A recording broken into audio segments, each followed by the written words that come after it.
Members, Senate will come to order.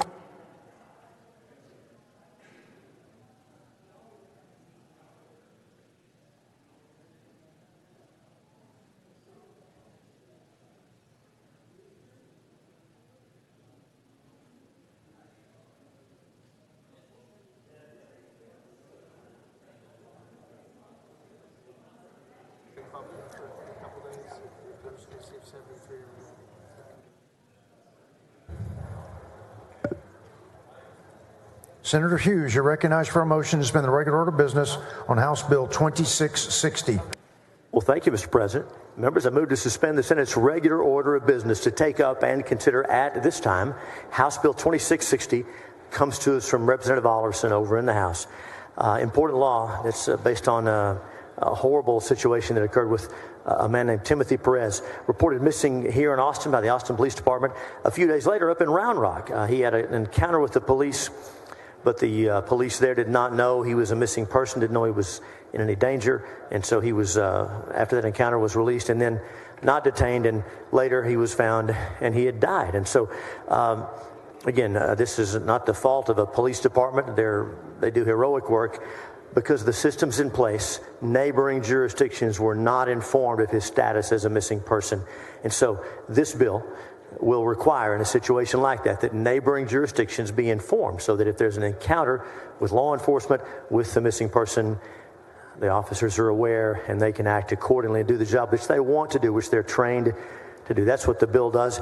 Should the Senate see fit to suspend and bring the bill up, Senator Hancock has an amendment that addresses a similar and a tragic situation that was from his district he was involved in. Important matters to protect public safety, and I move suspension of the regular order of business. Members, Senator Hughes moves suspension of the regular order of business, House Bill 2660. Is there objection? Hearing and seeing none, rule is suspended. Chair lays on second reading House Bill 2660. Secretary will read the caption. House Bill 2660 relating to the duties of a law enforcement agency regarding missing children and missing persons. Members, there is an amendment. Secretary will read the amendment. Floor amendment number 1 by Hancock. Senator Hancock on the amendment. Thank you, Mr. President. Members, this amendment adds the Missing Child Act, Senate Bill 2429 that we passed unanimously on April 17th, and is a response to a kidnapping turned tragic case in the district that highlighted the need for more clarity.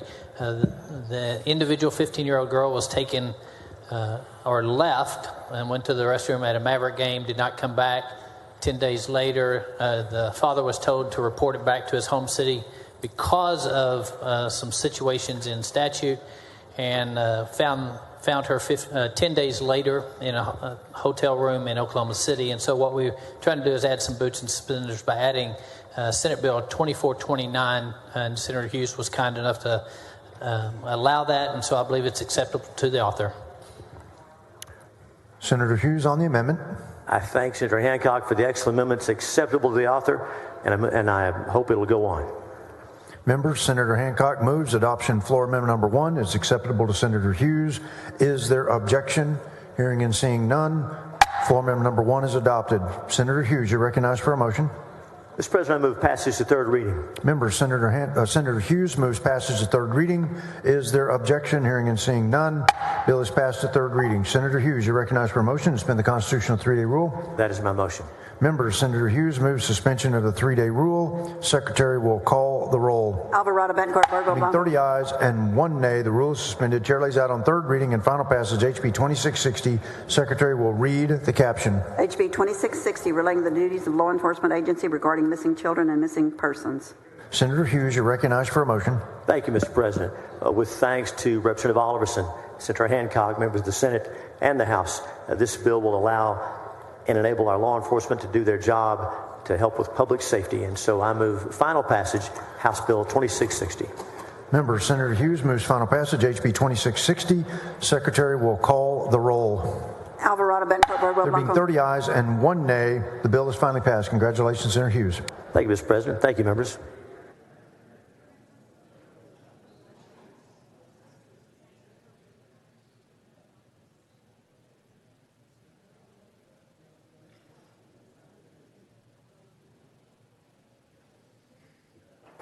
Senator Middleton, you're recognized for a motion to suspend the regular order of business, take up and consider House Bill 1631. Thank you, Mr. President. Members, I move suspension of the Senate's regular order of business to take up and consider House Bill 1631.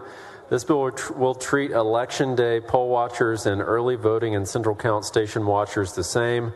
If passed, it will give all poll watchers the same come-and-go privileges while they perform their duties. Current law requires an Election Day poll watcher to serve a minimum of 5 continuous hours before they can leave and return to the polling place. However, we do not place this 5 continuous hour requirement on poll watchers who serve during the 2 weeks of early voting or poll watchers who are observing the ballot board or central count.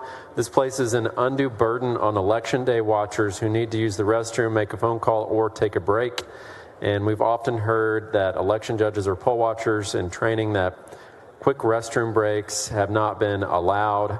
So that's why it's important to repeal this impracticable 5-hour rule that we place on our Election Day workers. And with that, I move suspension. Member Senator Middleton moves suspension of the regular order of business, House Bill 1631. Is there objection? Hearing and seeing none, rule is suspended. Chair lays out on second reading House Bill 1631. Secretary will read the caption. House Bill 1631 relating to hours of services by an election watcher. Senator Middleton, you're recognized for a motion. Thank you, Mr. President. Members, I move passage to third reading. Member Senator Middleton moves passage to third reading. Is there objection? Hearing and seeing none, bill is passed to third reading. Senator Middleton, you're recognized for a motion to suspend the constitutional 3-day rule. Move suspension. Member Senator Middleton moves suspension of the 3-day rule. Secretary will call the roll. Alvarado, Bencourt, Borgo Blanco. There being 30 ayes and 1 nay, the rule is suspended. Chair lays out on third reading and final passage HB 1631. Secretary will read the caption. HB 1631 relating to hours of service by an election watcher. Senator Middleton, you're recognized for a motion. Move final passage. Member Senator Middleton moves final passage HB 1631. Secretary will call the roll. Alvarado, Bencourt, Borgo Being Blanco. 30 ayes and 1 nay, the bill is finally passed. Congratulations, Senator Middleton. Thank you.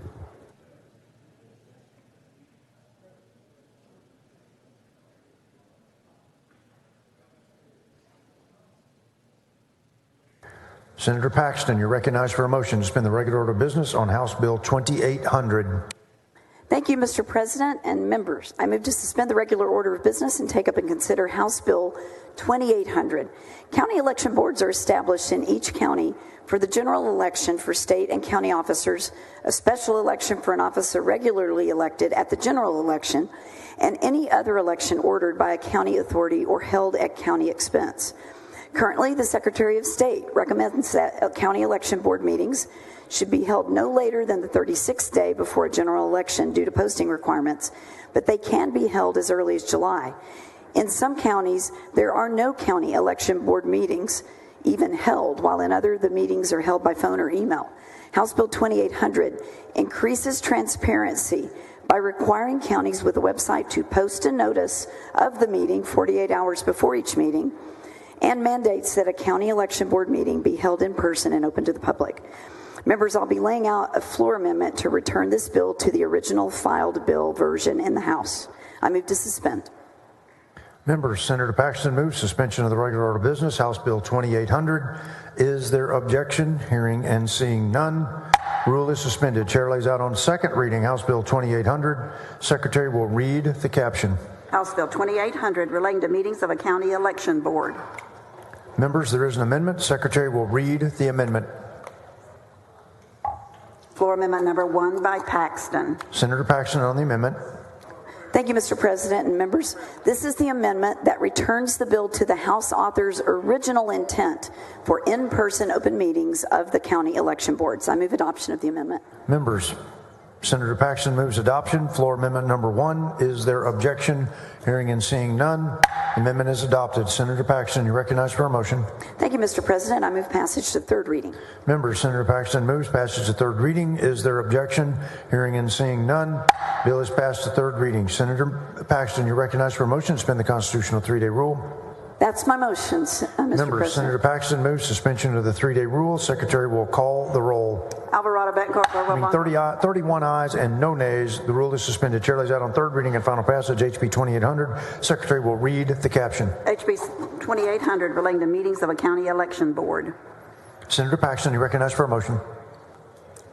Thank you, Mr. President. I move final passage. Members, Senator Paxton moves final passage. HB 2800. Secretary will call the roll. Alvarado, Bettencourt, Margot, Buckle. 31 ayes and no nays. The bill is finally passed. Congratulations, Senator Paxton. Thank you, Mr. President. Thank you, members.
Senator Johnson, you're recognized for a motion to suspend the regular order of business. Take and consider House Bill 5195.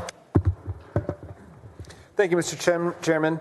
Mr. President, members, I move to suspend the regular order of business and take up to consider House Bill 5195. 5195 creates minimum standards of care for juvenile detainees awaiting adult adjudication. Basically, we have kids that are in our juvenile detention facilities. Those who are awaiting to be tried as adults currently, because of a loophole in state law, are not treated the same as kids who are there who are not awaiting trial as adults. We're talking about mental health screenings, treatment for substance abuse disorders, and education. This bill simply makes sure that the kids who are in the same facility are treated the same way while they're awaiting adjudication as adults. Members, I move to suspend the regular order of business.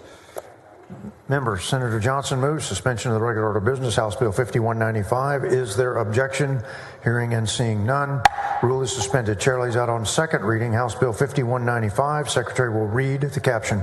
House Bill 5195, relating to services provided to certain children detained in a juvenile detention facility. Senator Johnson, you're recognized for a motion. I move passage to third reading. Members, Senator Johnson moves passage to third reading. Is there objection? Hearing and seeing none, bill is passed to third reading. Senator Johnson, recognized for a motion to suspend the constitutional 3-day rule. So moved. Members, Senator Johnson moves suspension of the 3-day rule. Secretary will call the roll. Alvarado, Betancourt, Birdwell, Being Blanco. 29 ayes and 2 nays, the rule is suspended. Chair lays out on third reading and final passage HB 5195. Secretary will read the caption. HB 5195, relating the services provided to certain children detained in a juvenile detention facility. Senator Johnson, you're recognized for a motion. I move final passage on House Bill 5195. Members, Senator Johnson moves final passage HB 5195. Secretary will call the roll. Alvarado, Betancourt, Birdwell, Being Blanco. 29 ayes and 2 nays, the bill is finally passed. Congratulations, Senator Johnson. Thank you, Mr. President and members.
Senator Birdwell is recognized for a motion to suspend the regular order of business on House Bill 2291. Thank you, Mr. President. Members, I move to suspend the Senate's regular order of business, take up and consider House Bill 2291. Members, under current statute, there are various places around the state where individuals like law enforcement may or may not carry a firearm. However, under Penal Code 46.15, there's a list of individuals and occupations that would allow for the carrying of a firearm if the person has a license to carry. This list includes active and retired peace officers, corrections and parole officers, and active judicial officials. This bill simply seeks to add retired judicial officials to that list of exempted occupations when that retired judge or justice holds a license to carry. Retired peace officers are granted this exemption because they may have an enhanced safety risk resulting from the personal contact with various perpetrators or suspects from throughout their career. The same can be said for our retired judicial officials, and this bill seeks to offer them that exemption as well. I move suspension, Mr. President. Senator Birdwell moves suspension of the regular order of business on House Bill 2291. Is there objection? Hearing none, rules are suspended. Chair lays out on second reading House Bill 2291. Secretary, read the caption. House Bill 2291, relating to the carrying or possession of a handgun by certain retired judges and justices. Senator Birdwell recognized for a motion. Move passes to third reading, Mr. President. Senator Birdwell moves passes third reading. Is there objection? Hearing none, bill is passed to third reading. Senator Birdwell, you're recognized for a motion to suspend the constitutional 3-day rule. So moved, Mr. President. Senator Birdwell moves suspension of the 3-day rule. Secretary, call the roll. Rowe, Betancourt, Birdwell, Blanco, Campbell, Creighton. 27 ayes and 4 nays. The rules are suspended. Chair lays out on third reading final passage of House Bill 2291. Secretary, read the caption. House Bill 2291, relating to the carrying or possession of a handgun by certain retired justices and judges. Senator Birdwell recognized for a motion. Move final passage, Mr. President. Senator Birdwell moves final passage of House Bill 2291. Secretary, call the roll. Alvarado, Betancourt, Birdwell, Blanco, Campbell, Creighton. 27 ayes and 4 nays. The bill is finally passed. Congratulations. President and members.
Senator Betancourt, you're recognized for a motion to suspend the regular order of business on House Bill 2879.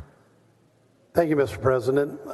House Bill 2879 prevents Texas contractors who bid on perform work at local Texas construction projects from being forced to litigate any issue arising on the job. In foreign jurisdictions. Representative Oliverson filed this bill after hearing concerns from industry leaders and constituents regarding predatory contracting practices of large out-of-state contractors on construction projects located in Texas. The bill will protect the rights of contractors by requiring disputes to be heard in Texas courts, protecting them from biased and unfair legal systems. House Bill 2879 prevents general contractors from unfairly forcing Texas contractors to go and litigate in foreign jurisdictions. With that, Mr. President, I move to suspend the regular order of business and take up and consider House Bill 2879. We'll have one clarifying amendment. Senator West, for what purpose? I was trying to understand exactly what he was saying. He was talking so low, I couldn't understand a word he was saying. Yeah, about this particular bill. He was very low. So something must be going on. He was mumbling over there. And so what does this bill do as it relates to Senator West, basically what we've got is it basically protects the right of contractors from requiring disputes to be heard in Texas courts. Right now, they're basically being forced to go to out of jurisdiction, literally out of the United States, to hear disputes. So we're giving them an avenue to be able to have a U.S. court make a U.S. decision. Okay, so are we saying that the contracts? Can you hear me over there? Sure. You sure? Absolutely. Okay, very good. Are we saying then that all the contracts, as a matter of law, have to be in the state of Texas, or there needs to be a provision in the contract that states that venue is in the state of Texas? Well, we have a law that allows them to change their contracts to say the venue for disputes will be the state of Texas. Okay, and so this particular bill allows them to change that. That's something they already can do. So I'm trying to understand what this bill does that's not currently in the law. Well, at least Representative Oliverson, believes that the current venue provision unfairly raises the cost barriers for Texas contractors to defend themselves or to seek redress for wrongs committed against them. The bill will encourage, in his opinion, economic growth from that standpoint, that they'll be in a more stable legal environment. The only thing I can say that there must be some type of issue with the venue selection process at this time, Senator West, for the bill to have been filed and passed. Okay, and so this bill favors Texas businesses? Yes, for allowing them to have a Texas venue for dispute, finalization. Okay, and you're sure about that? I am as sure as I can tell by reading the bill and looking at the bill summary. All right, thank you, sir. Thank you, Senator West. Senator Betancourt moves suspension of the regular order of business on House Bill 2879. Is there objection? Hearing none, the rules are suspended. Chair lays out on second reading House Bill 2879. Secretary, read the caption. House Bill 2879, relating to venue and certain actions involving a contract for an improvement to real property. There is an amendment. Senator Betancourt, your amendment. Secretary will read the amendment. Floor amendment number 1 by Betancourt. Senator Betancourt, the amendment. Thank you, Mr. President. This is the technically clarifying amendment brought by the governor's office to ensure the bill only applies to improvements in real property in this state. Move adoption of floor amendment number 1. Senator Betancourt moves adoption of the amendment. Senator West, for what purpose? Senator Betancourt moves adoption of the amendment. Is there any objection? Hearing none, the amendment is adopted. Senator Betancourt, you're recognized for a motion. Thank you, Mr. President. Move passage to third reading for House Bill 2879. Senator Betancourt moves passage to third reading. Is there objection? Hearing none, bill is passed to third reading. Senator Betancourt, you're recognized for a motion to suspend the constitutional 3-day rule. So moved, Mr. President. Senator Betancourt moves suspension of the 3-day rule. Secretary, call the roll. Alvarado, Betancourt, Birdwell, Blanco, Campbell. 31 ayes and no nays. The rules are suspended. Chair lays out on third reading final passage of House Bill 2879. Secretary, read the caption. House Bill 2879, relating to venue and certain actions involving a contract for an improvement to real property. Senator Betancourt, you recognized for a motion. Thank you, Mr. President. I move final passage of House Bill 2879. Senator Betancourt moves final passage of House Bill 2879. Secretary, call the roll. Alvarado, Betancourt, Birdwell, Blanco, Campbell. 31 ayes and no nays. The bill is finally passed. Congratulations, Senator. Thank you, Mr. President and members.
Senator Whitmire.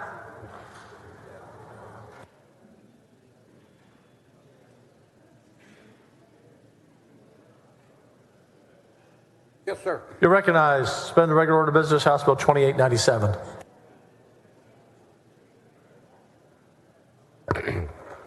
Thank you, Mr. President. I move to suspend the Senate's regular order of business, take up and consider House Bill 2897.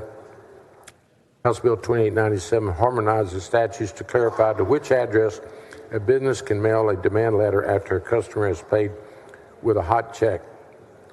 I so move, Mr. President.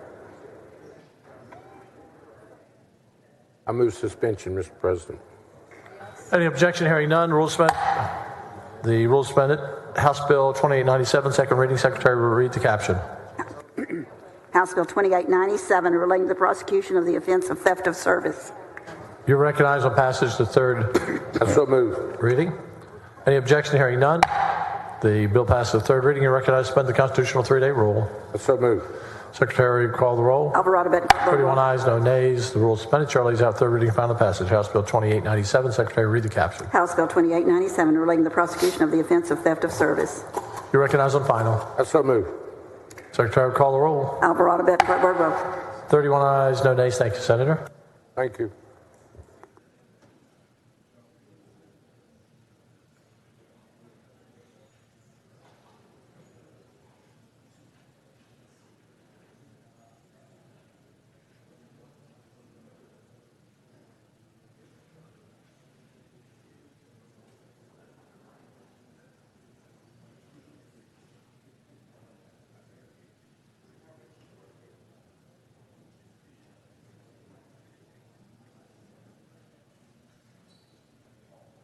Senator Whitmire, suspend the regular order of business on House Bill 4528. Thank you, Mr. President. Mr. President, I move to suspend Senate regular order of business to take up and consider House Bill 4528. Current law requires DPS when they pull you over, and they're going to take you, and local police too, they confiscate your driver's license who are refused or failed an intoxication test. DPS now will be instead electronically suspending your driver's license on the scene. It allows them to. I can't hear you, Senator. If you just speak a little louder. And members, can we have some order behind the rail and on front of the rail? We So 4528 modernizes current law so that rather than having local police confiscate and keep track of confiscated license from drivers who refused or failed an intoxication test, DPS will instead electronically suspend the driver's license. I so move. Thank you. Any objection? Hearing none. Rule suspended. Chair lays out second reading House Bill 4528. Secretary, read the caption. House Bill 4528, relating to the requirement that a peace officer take possession of a person's driver's license following the person's failure to pass or refusal to consent to a test for intoxication. You recognize passage third reading. I so move. Any objection? Hearing none. Bill passes the third reading. You're recognized to suspend the constitutional 3-day rule. I so move. Secretary, call the roll. Alvarado, Betancourt, Birdwell. 31 ayes, no nays. The rule is suspended. Chair lays out third reading and final passage. House Bill 4528. Secretary, read the caption. House Bill 4528, relating to the requirement that a peace officer take possession of a person's driver's license following the person's failure to pass or refusal to consent to a test for intoxication. You are recognized and final passage. Move, Mr. President. Secretary, call the roll. Alvarado, Betancourt, Birdwell. 31 ayes, no nays. The bill is always passed. How come you get all the easy ones? Thank you.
Senator Lamantia, you're recognized to suspend the regular order of business.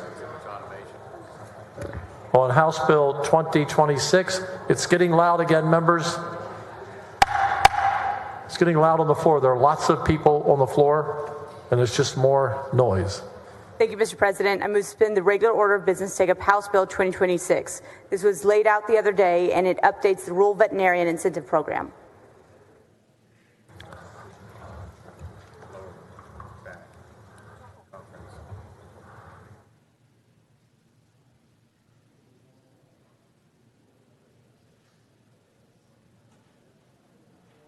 Yes, Senator Sparks.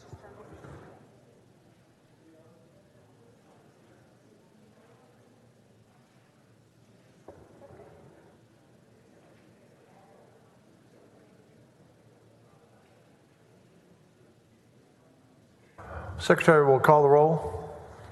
Alvarado, Bettencourt, Birdwell, Blanco. 27 ayes, 4 nays. Rules are suspended. Chair now, this is a third reading bill. Chair now lays out on third reading final passage.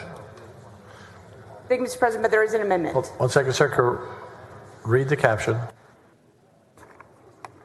House Bill 2026 relating the Rural Veterinarian Incentive Program. Following amendment. Secretary, read the amendment. Floor Amendment number 1 by Lamantia. Your amendment, please. Thank you, Mr. President. This amendment ensures that the Rural Veterinarian Incentive Program remains exclusive to colleges in our state and that Texas residents receive preferential treatment in the application process. Mr. President, I move adoption of the floor amendment. Any objection? Hearing none. The amendment is adopted. You're now recognized on final passage. Thank you, Mr. President. I move final passage. Secretary will call the roll when ready.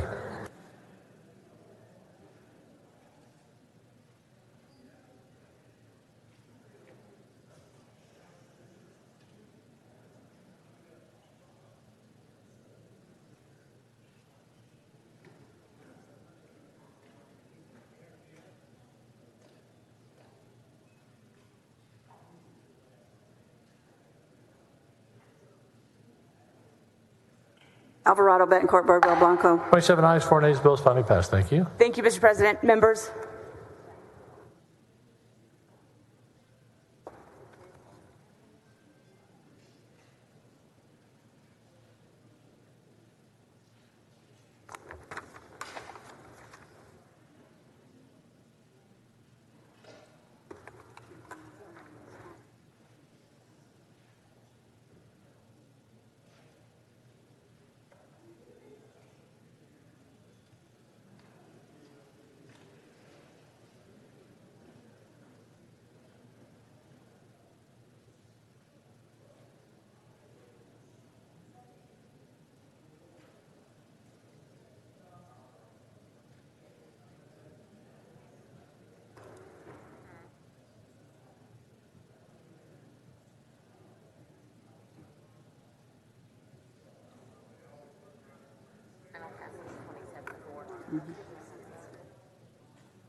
Senator Colcourse, for what purpose?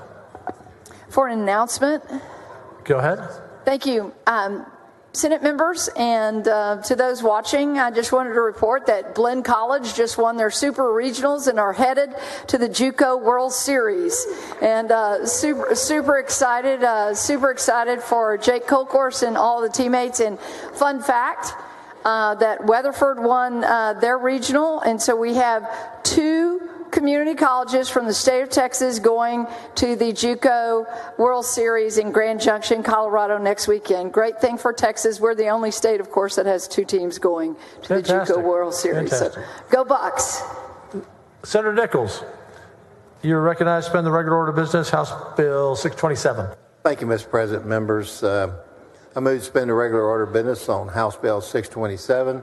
This bill will allow the surviving spouse of a person who is posthumous recipient of either the Star of Texas Award or the Purple Heart awarded be entitled to specialty plates for that award. For those of you who may not know, the Star of Texas Award is given the emergency medical first responders, firefighters, peace officers who are seriously injured or killed in the line of duty, private citizens who are injured or killed in aiding a police officer, firefighter, or emergency medical responders. With that, I move to suspend the regular order of business. Any objection? Hearing none. Rules suspended. Chair lays out. Second reading, House Bill 627. Secretary, read the caption. House Bill 627, relating to the issuance of specialty license plates to the surviving spouse of a posthumous recipient of certain awards. You recognize on passage to third reading. Move passage to third reading of House Bill 627. Any objection? Hearing none. You're recognized to suspend the constitutional three-day rule. I so move. Secretary, call the roll. Alvarado, Bettencourt, 31 ayes, no nays. Rule suspended. Chair lays out third reading, final passage. House Bill 627. Secretary, read the caption. House Bill 627, relating to the issuance of specialty license plates to the surviving spouse of a posthumous recipient of certain awards. You're recognized and final. I move final passage of House Bill 627. Secretary, call the roll. Alvarado, Bettencourt, 31 ayes, no nays. The bill is finally passed. Thank you. Welcome to those of you visiting in the gallery. Good to have you with us.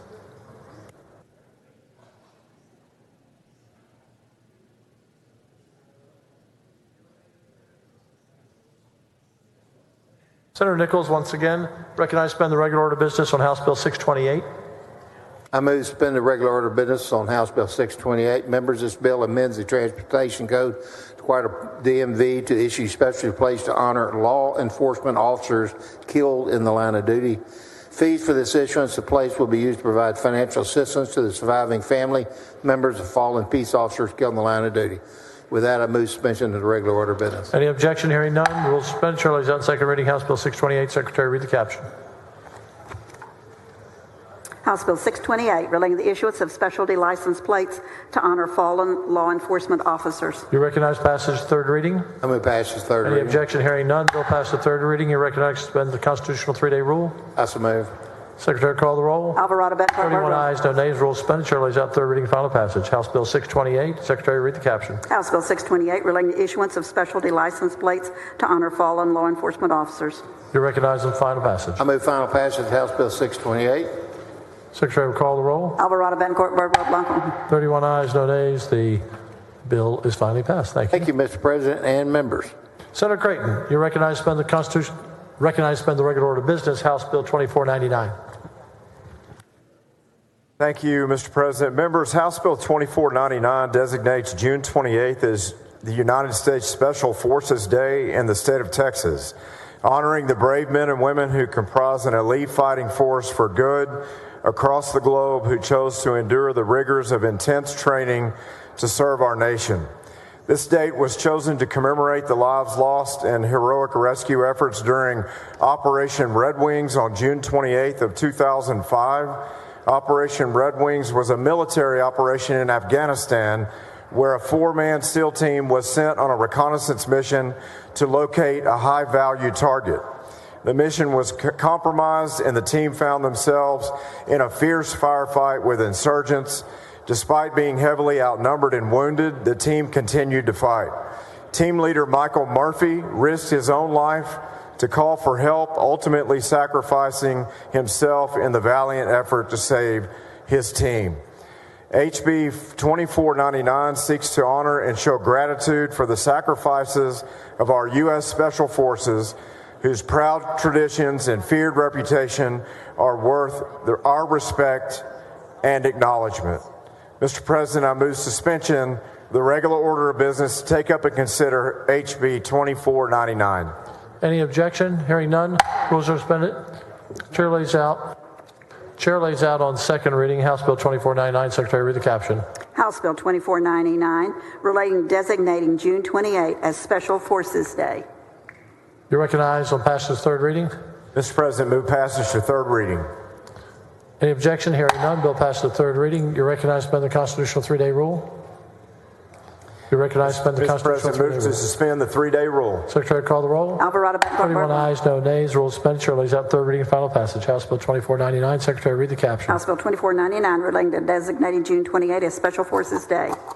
You're recognized on final passage. Move final passage of House Bill 2499. Secretary, will call the roll. Alvarado, Bettencourt, Birdwell. 31 ayes, no nays. The bill is finally passed. Thank you, Mr. President.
Senator Swertner, can the two of you move out of my line of sight with Senator Zaffirini? Thank you. Just shoo them away there, Senator Zaffirini. Shoo. Senator Zaffirini, you recognize suspend the regular order of business on committee substitute for House Bill 54. Thank you, Mr. President. Mr. President and members, I move to suspend the Senate's regular order of business in order to take up and consider at this time the committee substitute for House Bill 54 by Representative Sinfronia Thompson. It relates to the personal needs allowance for certain Medicaid recipients who are residents of long-term care facilities. Members, this bill generally would change the monthly Medicaid allowance for those either disabled or at least 65 years old from $60 to $75. It's a rate that hasn't been raised since 2005. Mr. President, I move suspension. Any objection? Hearing none. Rules suspended. Chair lays on second reading. Committee substitute for House Bill 54. Secretary, read the caption. Committee substitute House Bill 54, relating to personal needs allowance for certain Medicaid recipients who are residents of long-term care facilities. You recognize on passage to third reading. Thank you, Mr. President. I move passage to third reading. Any objection? Hearing none. You're recognized to suspend the constitutional three-day rule. Thank you, Mr. President. So moved. Secretary will call the roll.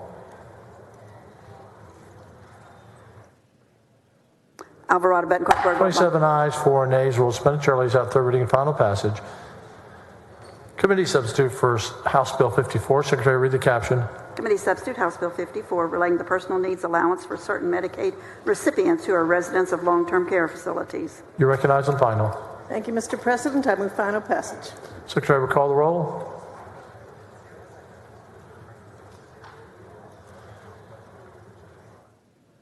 Alvarado, Betancourt, Berg. 27 ayes, 4 nays. Bill's finally passed. Thank you. How many is that? More than 30. Thank you, Mr. President. I mean, members. Do you have a certain amount of bills you have to get done by next Wednesday to hit your 100 mark? Too many. Too many. You're still probably the leader of the pack. Well, I keep trying. Thank you. It's what happens when your last name begins with a Z. I have a grandson. His name starts with a Z.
Senator Creighton, you recognize to suspend the regular order of business, House Bill 5394.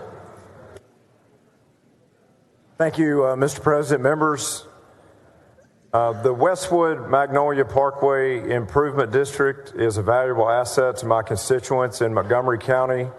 It was formed in 2003 to support infrastructure and public safety projects. The district is 1,840 acres. This legislation expands the district an additional 1,150 acres near a major road construction project, and the district's managing with the support of Montgomery County. In addition to the expansion, this legislation provides the district the ability to enter into strategic partnership agreements and provides a means of seating a director to the board. Mr. President, I move suspension of the regular order of business to take up and consider House Bill 5394. Any objection? Hearing none, the rule suspended. Chair lays out second reading House Bill 5394. Secretary, read the caption.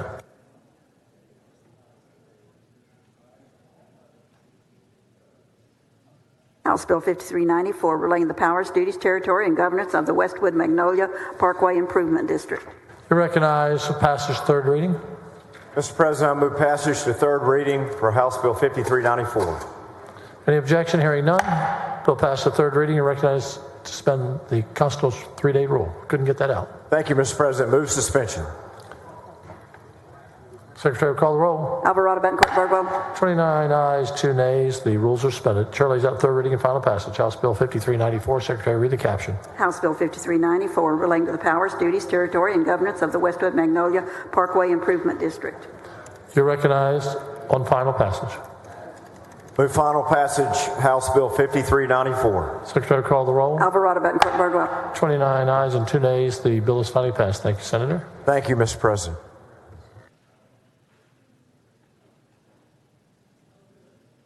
Senator Parker, you're recognized to suspend the regular order of business on House Bill 3104. Thank you, Mr. President. I move suspension of the regular order of business to take up and consider House Bill 3104 relating to the temporary exemption of certain tangible personal property related to certain connected data center projects from sales and use taxes. House Bill 3104 modernizes a 2015 statute providing an exemption from sales and use exemption for certain tangible personal property related to Texas large data centers with at least 250,000 square feet of space built on a single parcel of land or contiguous parcels of land with an investment of $500 million or more. Newer data centers are built today using multiple fiber-connected buildings operating as one data center project, but built on non-contiguous parcels of land.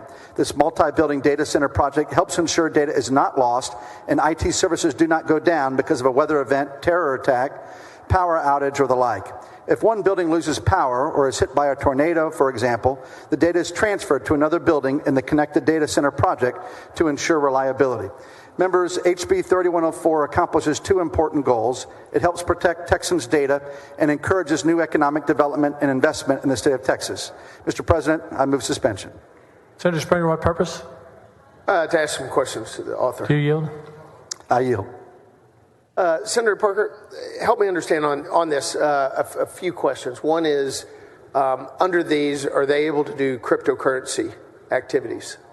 So one of the things I'm going to bring forward here in a minute, Senator, is I have an amendment that specifically will not allow cryptocurrency mining. So to take place at, both Senator Nichols and Senator Kolkhorst made that recommendation in finance this week. And so my amendment will in fact address that momentarily. Okay. And also, are ones who are able to get this incentive product, are they going to be able to get a 313 or a new version of 313s? No, this would be specific to this data center incentive. If they get the data center incentive, I'm not advised that they'd have access to other opportunities. There are 12 of these existing facilities in the state of Texas, Senator, 12 today. And again, this is going forward, but what we're doing here is just modernizing the statute that's been in place since 2015. And these are single tenant ones, correct? These are single tenant. That's exactly right. So, and so basically this is Google, Amazon, Facebook would probably be the big ones that everybody would think of? Large companies, 250,000 plus square feet, and then again, an investment of a half a billion dollars or more. But under those same parameters, it doesn't qualify for a lot of the Texas-based companies that do the exact same services, but they have multiple tenants in it, correct? Correct. And again, this is all, in terms of the modernization, is all going forward. It's all prospective. And I'm just trying to understand why we're favoring companies, out-of-state companies versus Texas companies. Well, I don't think we're doing that, Senator. I don't think we're favoring out-of-state companies versus Texas companies. Any Texas company that wants to, if they wanted to be a single source, you're correct. If they want to build a facility like this, we have the opportunity.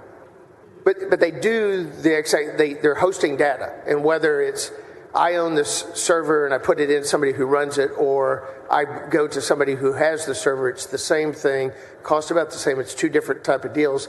They're both the same size models from square feet, same size of investments, but one's getting an investment and one's not is what I'm looking at from this, and it's what raises my concern on this. No, Senator, my perspective once again is that any Texas company, any company that wants to bring this level of investment to Texas for a data center. These are very high-paying, high-quality jobs.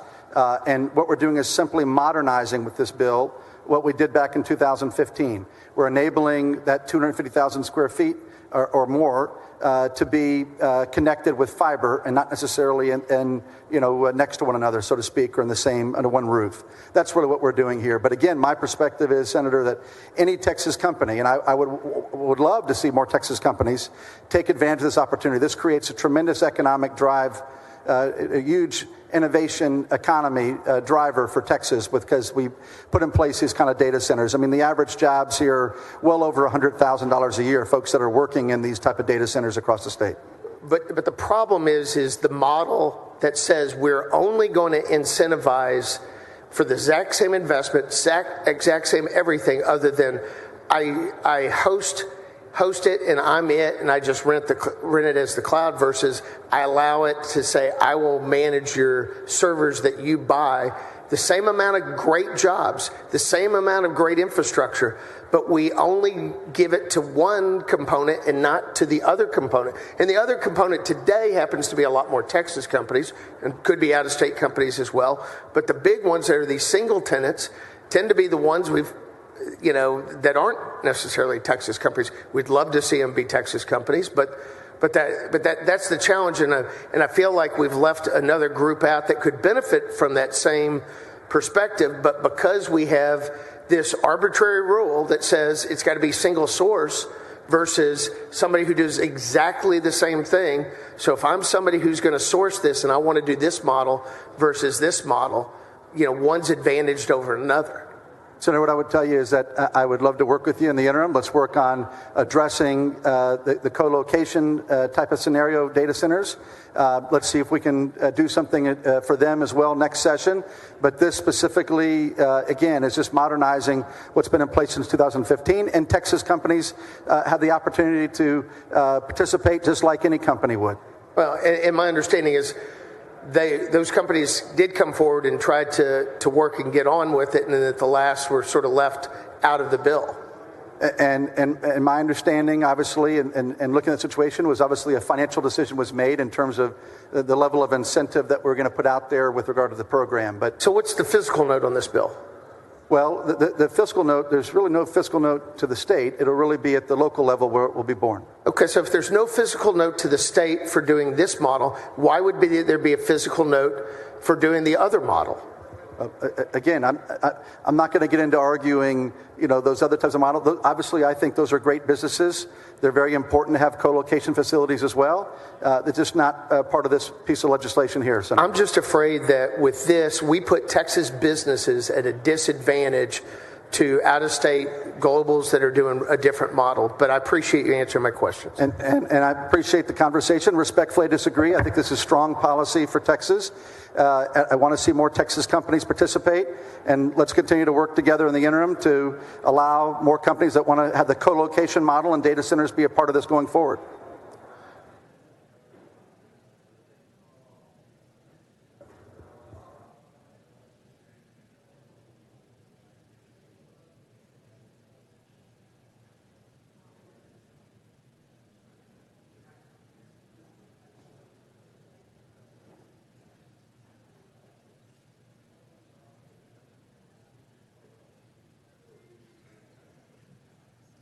Senator Parker, suspension of the regular order of business. Any objection? Hearing none.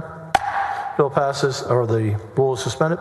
Chair lays out the second reading, House Bill 3104. Secretary, read the caption. House Bill 3104, relating to the temporary exemption of certain tangible personal property related to certain connected data center projects from sales and use taxes. We have an amendment. Secretary, read the amendment. Floor amendment number 1 by Parker.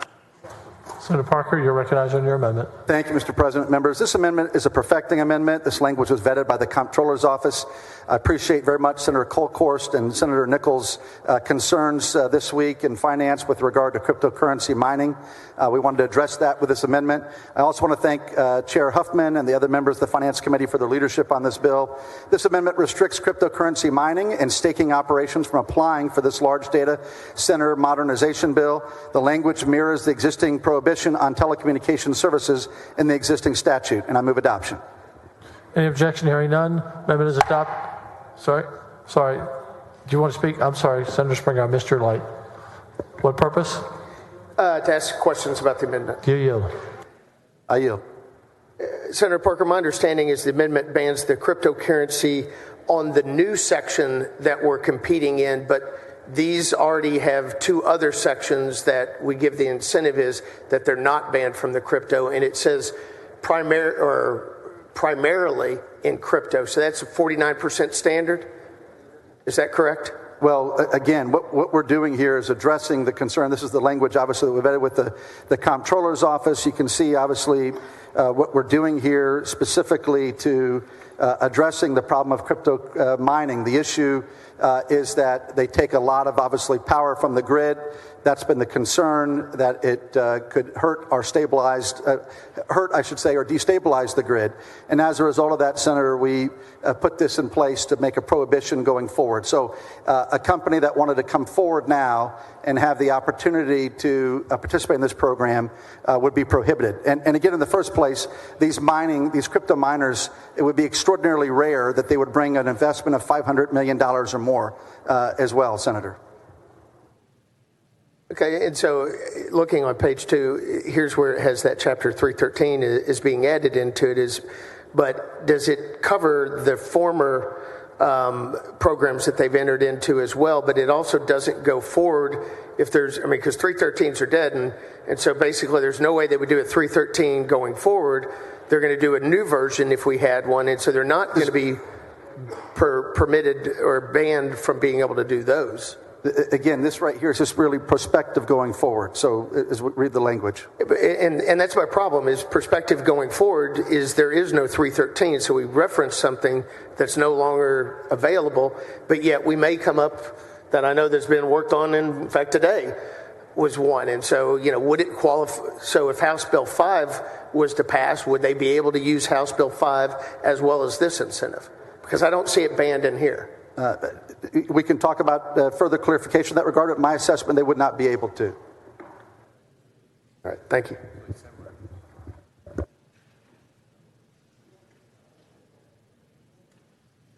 Senator Nichols, for what purpose?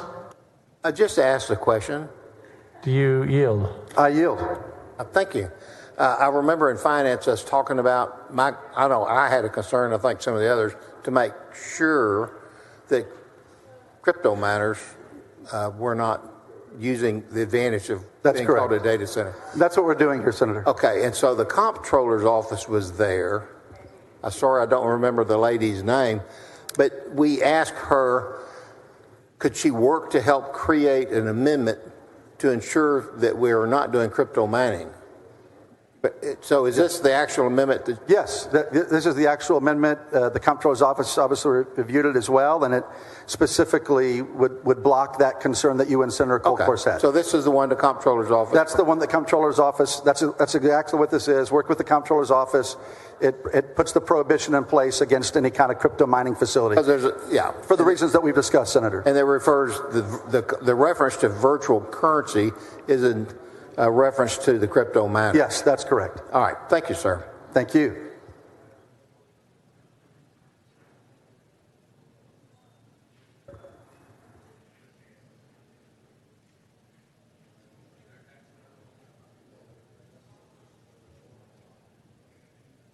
Senator Colcourse. Thank you, Mr. President. Would the gentleman yield for a question about the amendment? Quit mine tomorrow. It's no big deal.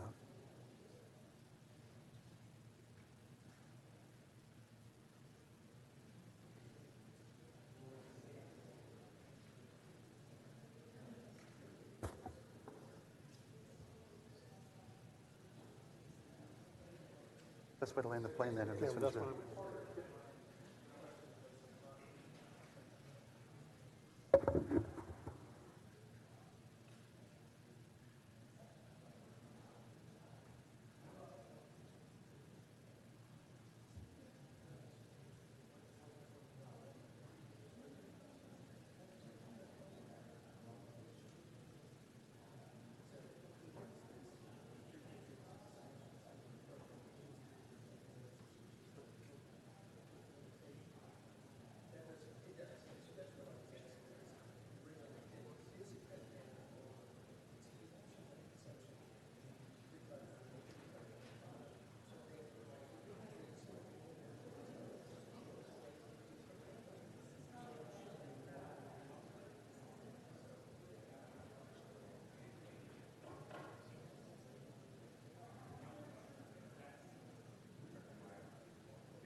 Senator Parker, you're recognized. Thank you, Mr. President. We had some discussion here about the amendment, and we want to continue to work on that with stakeholders. So we'll postpone this till tomorrow morning, time certain 11 a.m.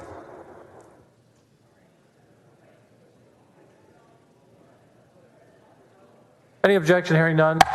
Bill is postponed until tomorrow, 11 a.m. Huh?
Senator Hughes, do you want to do this bill?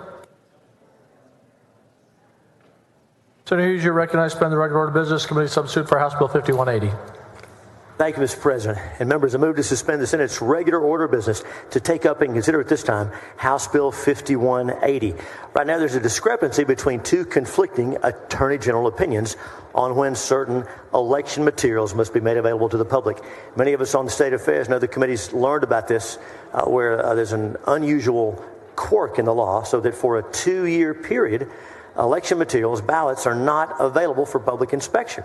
And so House Bill 50, now what I do would clarify this. Our Attorney General currently released an opinion making this strong, but the previous AG opinion is still in conflict. And so House Bill 5180 will address this conflict by clarifying that cast vote records and images of voted ballots, if a county maintains such images, are to be available for public access the day after the final canvass of an election is completed.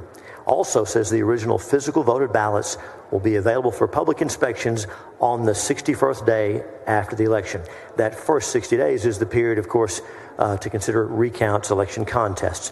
The clarification removes any doubt as to when the election records custodian must make these election materials available to the public. That's what the bill does. It's from Representative Wilson of Williamson, and I move suspension. Senator Johnson, what purpose? Questions of the author? Do you yield? I'll yield, of course. First, I would like to thank Senator Hughes for delaying the discussion on this so that we could all be on the floor, or he and I could be on the floor at the same time. I do appreciate it.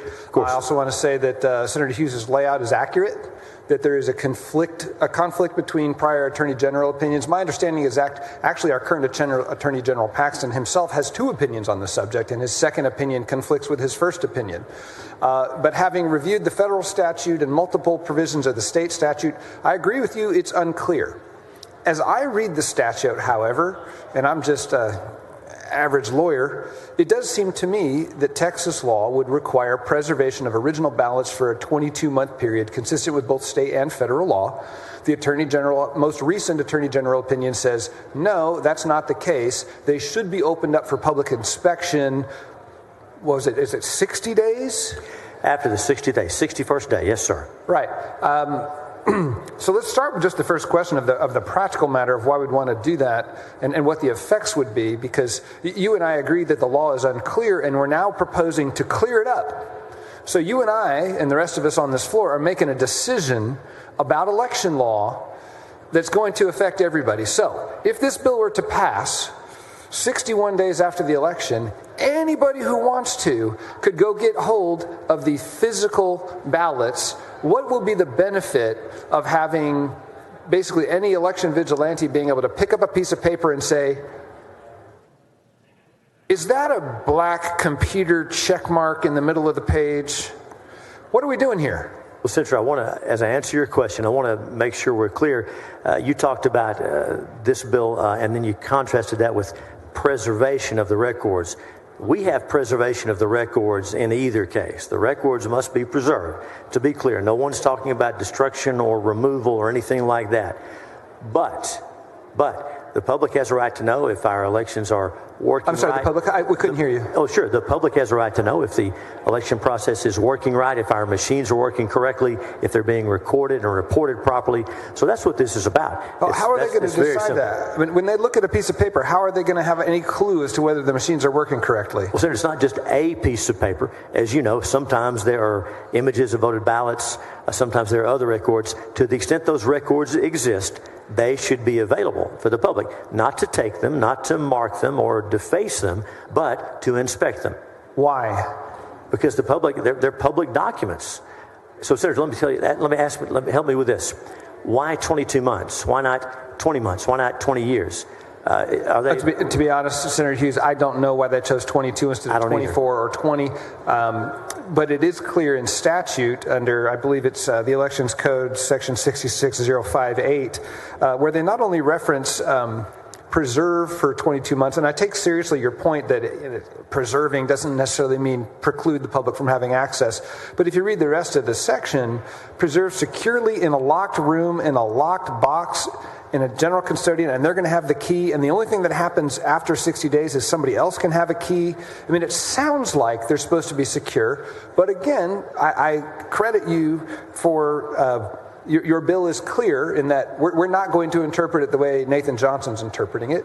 So that's a valid legislative exercise. I don't see the purpose of it, however, because I don't see how providing the public access to individual voting records, ballots which are de-identified, and they're de-identified under the law, is going to give the public any insight that has value into the fairness and effectiveness of our elections process, because we already have recounts. We have audits, we have inspections, we have people who are trained to oversee these. Aren't we just encouraging electoral vigilantism here? Well, Senator, I'll ask rhetorically if we're going to have this same discussion on your amendment. If so, this one is misplaced, but I'll answer your question. Are we saying then that we're the experts, the public should just trust us, don't worry about that, we'll take care of it? The period for challenging the election is over, recounts are over, the election is settled. Nothing done after the 61st day is going to change the results of the election. Why then should the public not have access to this information?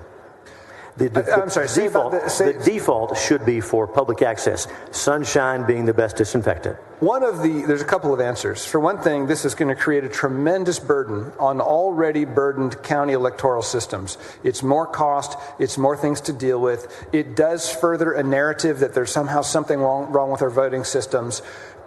If it's not going to be possible for the public to ascertain the effectiveness of our voting systems by giving them access to these records, we're not actually helping the public at all. And as for, are we supposed to be the experts? Are they supposed to trust us? Certainly not trust us. We're legislators. But the election officials, the ones who take a sworn duty to count ballots accurately and administer elections accurately, I think there does need to be a certain level of trust, and we're encouraging a distrust. If it's a 30-point blowout, who cares who has access to the ballot box? If it's close, we do an audit, we do an inspection, we have a recount, we have a series of recounts. We already do all these things to make sure that our election systems are fair.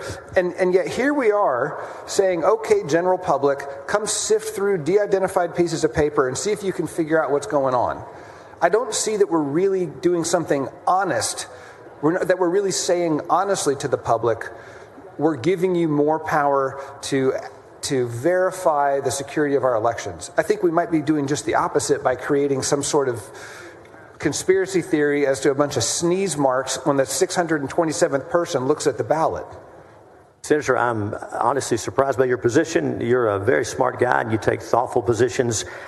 I like being on the side of openness and sunshine and access, and I'll stand there. And that's all I got to say. Okay. We agree in openness in government. I just don't believe this is a vehicle for openness in government, so I think we'll move on to the amendment process and finish our conversation. Thank you, Senator.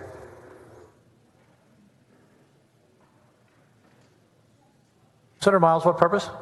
Question to the author. Do you yield? Of course I'll yield.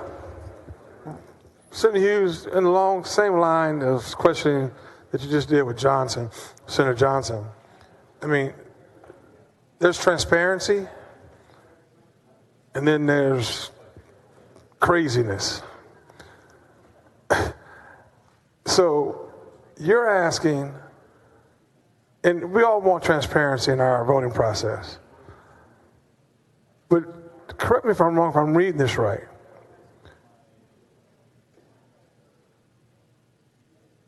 HB 5180 applies to all elections, including special and primary elections? I believe that's right. Yes, sir. That's the intent. And will counties be allowed to adopt procedures for prioritizing and managing inspection requests? So anybody can come off of, all citizens now can come off and request to see the ballots from that cycle? Just like it is in current law after 22 months. Just like it is today after 22 months. For a fee of $50, that's how it is today. For a fee of $50, Harris County and Dallas County is going to have to produce and remove all the personal information off of every ballot and then make available to whoever asked for it within 6 days after canvass. Is that right? Just like they have to today after 22 months. That's right. We're just moving that timetable up. Senator Hughes, does that even sound reasonable to you? Senator, I don't understand why we are in favor of keeping this from the public. I am genuinely perplexed. And I want to make sure people are clear about this. We are saying this information should not be released to the public. We're saying, just trust us. Don't look over here. Senator, I would be nervous if I was listening to this debate and people were opposed to showing this to the public. I'm genuinely confused by this. I don't think we this should is not oppose, a complicated bill. I don't think this is the right solution to it, though, brother. I mean, for $50, we got to provide the ballots in Harris County and Dallas counties, huge counties. Not only do we have to provide the ballot, you've got to black out all the personal information on every ballot first. Senator, the ballots don't have any names on them. Well, ballots don't have names on them. I'm using your language to remove the personal identifiable information. Yes, sir. That's your language, and this is your bill, right? Well, the name isn't on the ballot, as you know. You got you know how that works. The ballot doesn't have your name on it. I'm using your language. It says identifiable information. Doesn't say name, but go ahead. So remove all the personal information, and then have these images of cast ballots, votes available within 6 days of the canvass. That's right. For a small fee of $50. Right now, they have to make them available after 22 months. This is getting rid of the 22-month delay. And you think this is reasonable and doable? Oh, I do. I do. In Tyler, it might be reasonable and doable. But I can assure you in Dallas and Harris County, it's not going to be reasonable and doable. Well, Senator, they have to do it today after the 22 months. They're required to make them public today after 22 months. Don't you think we can come up with a better solution for transparency than this bill? Well, Senator, honestly, no one can tell us why the 22-month delay was put in there. This came up in a hearing, and the Secretary of State's office said it was 22 months, and everybody kind of shook their head. No one knows why it was put there. And he doesn't know. I mean, no one's told us why it was put there. You're an intelligent guy. I'm sorry. Just like you told Senator Johnson, you're an intelligent guy. Yes, sir. Does this seem like the reasonable solution to the problem? Oh, it does. It does to me. Maybe in Tyler, this may be reasonable. Small town of Tyler. But in large counties like Harris and Dallas, this is really going to be unreasonable. Thank you, Senator.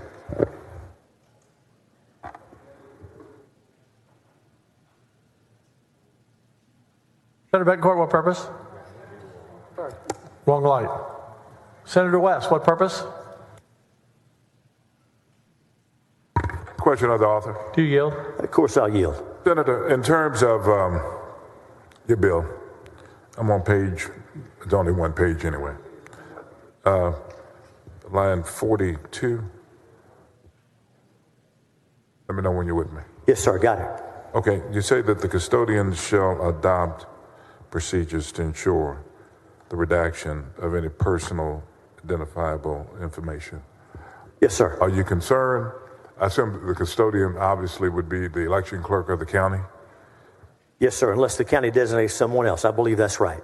Are you concerned that we'll end up with different types of procedures as it relates to that? Should there be more uniformity in terms of redaction? Should that be something done at the Secretary of State's office in terms of what should be redacted as it relates to personal information?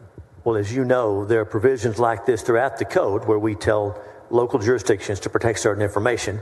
And as Senator Miles noted, large counties might have different processes than smaller counties. But I want to stress that under current law, this is all available 22 months after the election. So I want to be clear. I think our presumption should be openness, not hiding things. Hold it. I'm not even going there with you. I'm asking you about the procedures. Yes, sir. I understand. All right, so I'm not going there. That's not even what I'm talking about. I'm asking about the adopting the procedures to ensure redaction. That's what I'm talking about.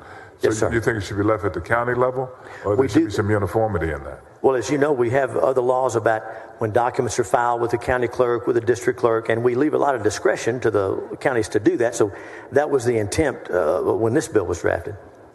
Okay, so you believe it should be left to the counties to determine exactly the procedures for redaction? I believe so, yes, sir. Given the different size of counties and number of records maintained and things like that. Okay, thank you. Oh, thank you, Senator. Senator Hughes, you are recognized. We were on suspension, right? Mr. President, I move suspension. Secretary will call the roll.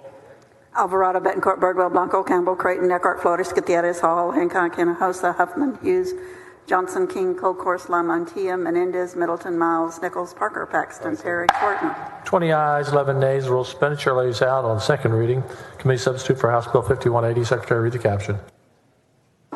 Committee substitute House Bill 5180, relating to public inspection of election records. There is an amendment. Secretary will read the amendment. Floor amendment number 1 by Johnson.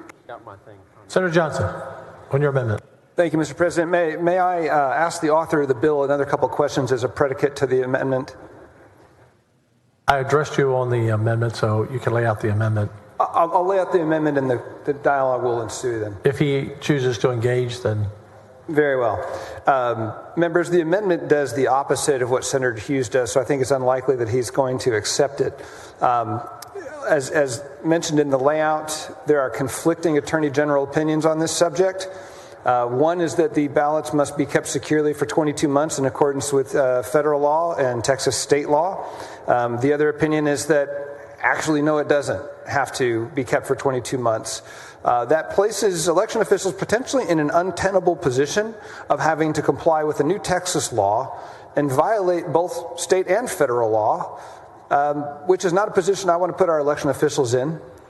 So instead, my amendment would clarify that the prior interpretation by the Attorney General, before there was mass hysteria about alleged voter fraud, would be the consistent law of this state and consistent with federal law. So with that, I move adoption, and Senator Hughes, if you would indulge me, and that's your option not to. I'm trying to restore stability to the law and to prevent vigilantism and to prevent unnecessary burdens upon counties. If we're not to do this, I hope you'll tell me what is the problem you're trying to solve with this bill and how your bill is going to solve the problem, as distinct from mine, making things stable the way they have been. And Senator Hughes, this bill, as you know, this amendment, as you know, is simply an incorporation of Senate Bill 292, which I pre-filed to try to do, to resolve the same thing you're trying to resolve, essentially. We're just resolving it in opposite ways. Senator Hughes. Thank you, Mr. President. I understand the amendment. It goes to the discussion we had at the beginning of the bill, and I just want to stress, and with great respect and love for my colleagues, the presumption should be openness. The presumption should be public access. No one can tell us why this 22-month limitation was put in place. It needs to go, and respectfully, I'll be voting no on the amendment. We have two other senators who want to speak. Senator Menendez, what purpose? I had a question of the author of the amendment. Do you yield? I do. Thank you very much, Mr. President. Thank you. Senator Johnson, as I read your amendment, if I'm not mistaken, you don't have a problem with the concept that's being presented. The issue is the 6 days, why does it need to be on after the 6th day if the bill came out of committee after 60th day? Is that what you're trying to do, is take it back to that 60th? No, there's a longstanding state and federal law that the actual physical ballots themselves need to be preserved, not altered, not tampered with, that we don't have people coming in and interfering with the integrity of that physical representation of the election results, and they're kept in a locked vault for that reason. Right. They keep them for 22 months because that would make it all done right before the next election. Right. And I'm trying to clarify that has served us well, and I'm trying to understand why we would do anything else, because I imagine you're like me, you do think that you do believe in open records, you do believe in open access, right. But that's not what we mean, or we're not talking about openness when we are having people from the general public go into that locked box that for decades has been state and federal law to preserve those physical ballots. And now anybody can go look at them and presumably mess with them And that's messing with our elections. I think that destabilizes the process as well as imposing costs. So that's what my amendment is trying to do. It's simply trying to preserve the ballots in the form they were in. If there's questions over the election, we got 1,000 different ways we can resolve those things. Thank you. Appreciate your amendment. Thank you, Mayor. Thanks Thank for you, the Mr. question. Senator Betancourt, what purpose? Ask question of the author of the amendment. Yes, I do. Senator Johnson, I think you stated that you were curious as to why this bill is in existence, right? Am indeed. Right, because you don't know of a logical reason for this bill to be before the body. Honestly, I think the reason to be think the reason for this bill is to make people more afraid of election fraud and kind of reinforce this narrative that has been peddled for the last 4 years. I don't think it really has any substance to it whatsoever, and I certainly don't think it serves any purpose whatsoever other than to destabilize confidence in our election systems and in each other. If I gave you an example of a documented incident, you might be interested in it? I'm sure I would be. Okay. I don't know that I'll be able to refute it eloquently because it's kind of fresh. No, that's right.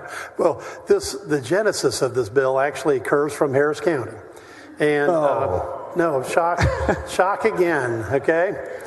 And this is Alan Vera. I think you remember Alan. Sadly, we lost him when he came up to testify and had massive heart attack and passed in the Capitol. I don't. I'm sorry for his family. No, it's we did do something very unique. We got the flag off the Capitol first time in 37 years and presented it to his wife, Colleen. They were working on what they thought was ballot fraud. And in 2018, they identified 300 applications in the Democratic primary for absentee ballots by mail. They went to the precinct results, and after 22 months, they found 300 applications, Senator Hughes, with the exact same voting pattern. Exactly 300 applications. And who found this? This is Colleen and Al Vera. Colleen is still alive. They are the ballot security team from Harris County on the Republican side. So they looked at this one area. Which side? And documented it, turned it into the district attorney. Oh, you said they were the ballot security team for which side? So they were for the Republican Party. Okay. They looked at this particular situation, and they found 300 ballot applications signed in the same handwriting. And then they looked in the specific precinct in the Democrat primary and found the 300 exact ballots with the exact same voting pattern. Now, they turned all that information over to the district attorney, but because of the 22-month period of time, by the time they could collect the information and get it, the 2-year statute of limitations had expired, but all that information is actually available at the district attorney's office in Harris County.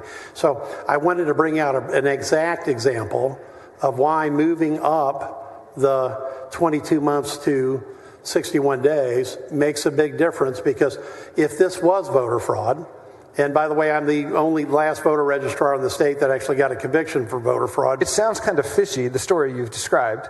Well, it's not fishy, sir, and I know it's factual, and it's documented at the Harris County District Attorney's Office. Right, and you think the Harris County DA would be unable to obtain access to ballots to verify? No, the problem was by the time they got the information, that the Veras could turn the information around and get it to the district attorney.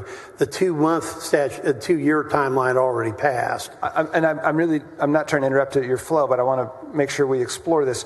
Are you saying that the DA could not have gotten those original ballots? That first, the DA needed the original ballots to determine what it needed to determine, and second, that they could not have obtained those ballots within the 22-month period? No, because you know the answer to the question. The answer was they were unaware of this until after 22 months and after the Veras did this work, and then they turned that information over. By the time an investigation gets started, the 2-year statute of limitations already expired. Because remember, the Veras couldn't get access to the information for 22 months. I mean, I don't know about what happened. I bring this up because you were completely puzzled about there was no example, and I'm giving you... I'm still kind of puzzled. So well, how did this happen? I'm not. because it's a documented example and exists in government at the DA's office in Harris County. I'm having trouble just because I haven't heard the whole story, I guess, seeing the relevance of the story. Why did it take them more than 22 months to figure out what you're describing? For exactly the reason why Senator Hughes is trying to pass the bill. Because they couldn't see a bunch of blank or digital check marks on pieces of paper? Please. Let me answer the question. Yeah. Why did it take that long? Because the records weren't available for 22. What records? The voting records. The ballots. Yeah, the ballots. The ballots. These guys would have gone in and found a bunch of 3 million de-identified pieces of paper with some black marks on them and figured out that they don't match up? No, very simply, Senator. They detected a pattern.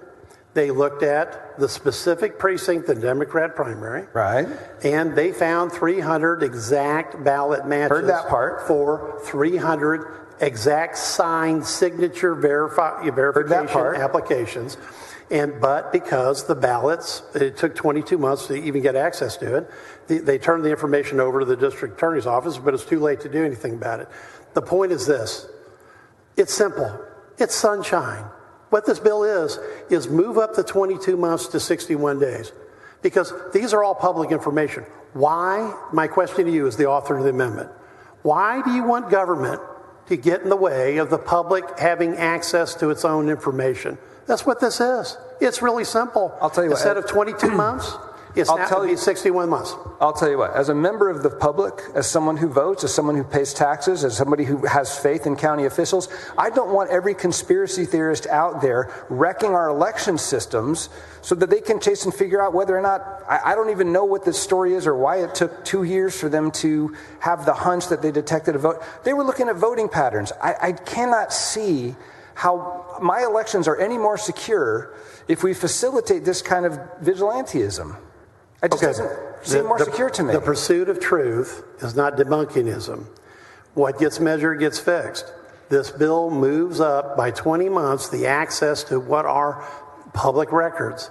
And as somebody that had to give out, at times, very high estimates of what it takes to redact public records, it's nonetheless public information. Now, the Veras, in this case, started looking at material after 22 months.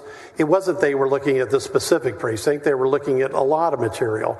And they happened to, however, find a pattern of what would appear to be a voter harvester who signed 300 applications, the same signature. Right. And then they found 300 actual printed ballots, with the exact same voting pattern. Now, we will never know because it's unprovable, but the data and the information's available at the Harris County District Attorney's Office. Why won't we ever know? Well, because there's never going to be a trial on it. The statute of limitations had run. So it's still find out. And though, so right? You might not prosecute anybody. Well, we could know the answer, couldn't we? No, you can't know the answer if you don't have an investigation. But why can't we conduct an investigation? We had audits of 4 counties. In fact, I think you authored the audit bills, didn't you? Right.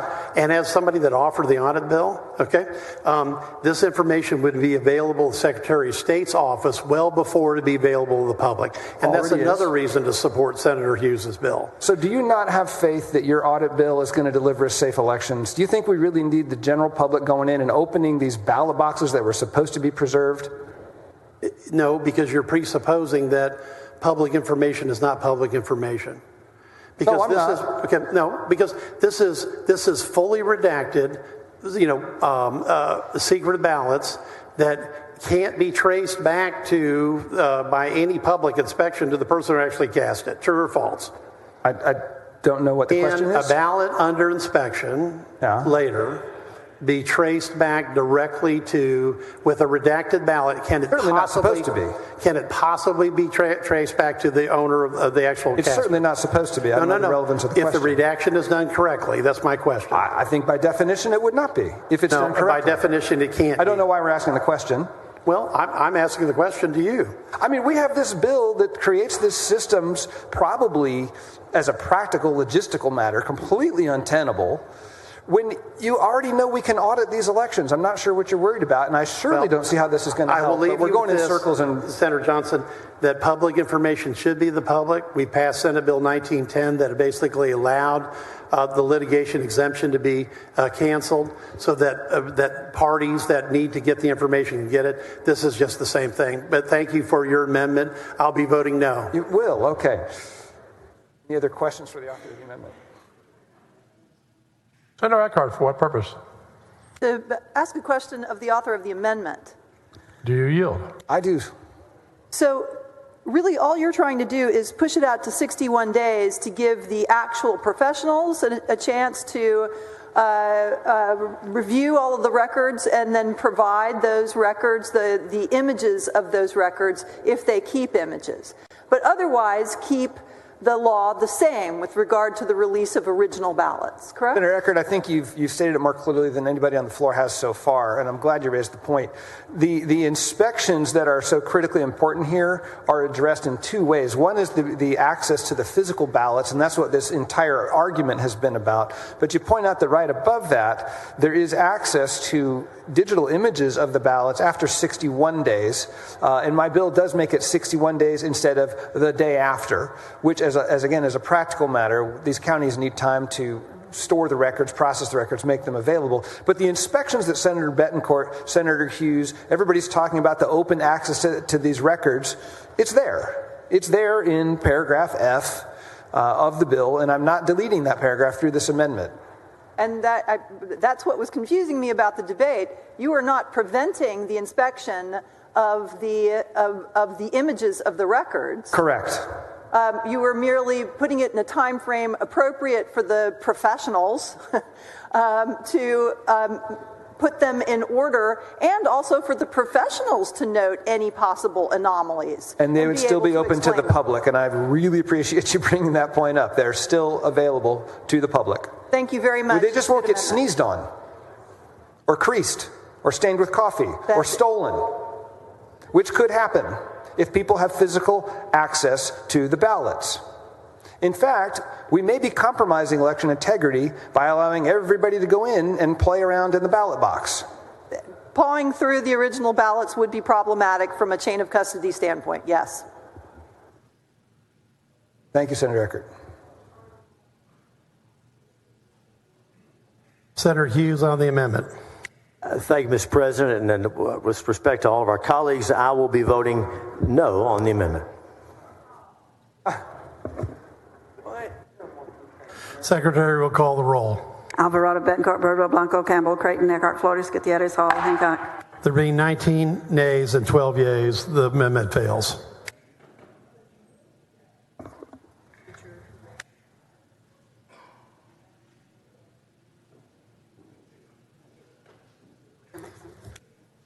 Senator Hughes, you're recognized for motion. I move passage to third reading. Senator Hughes moves passage to third reading. The Secretary will call the roll.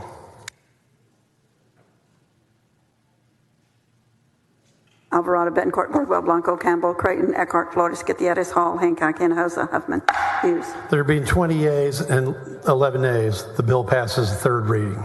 Thank you, Mr. President. Thank you, members.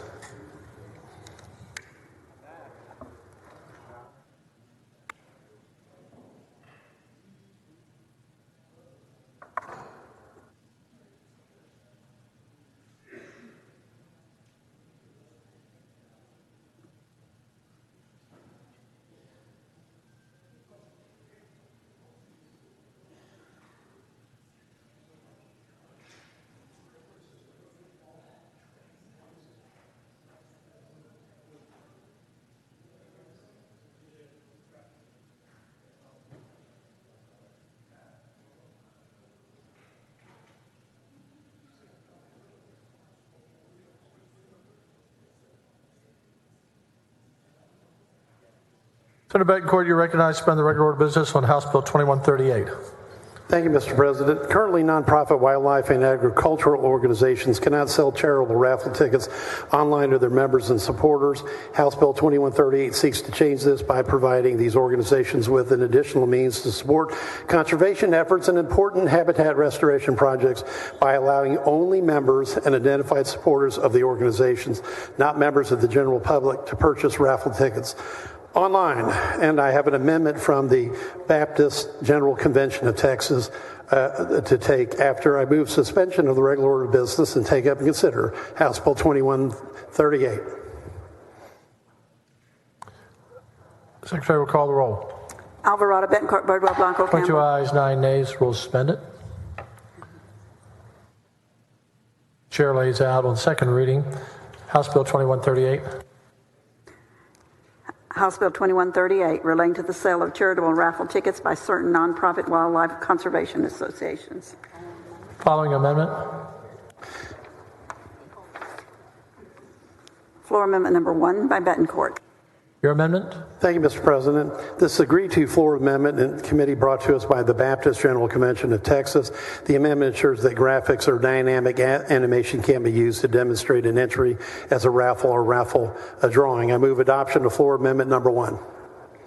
Any objection? Hearing none. Amendment is adopted. You're recognized on passage to third reading. Thank you, Mr. President. I move passage to third reading of House Bill 2138.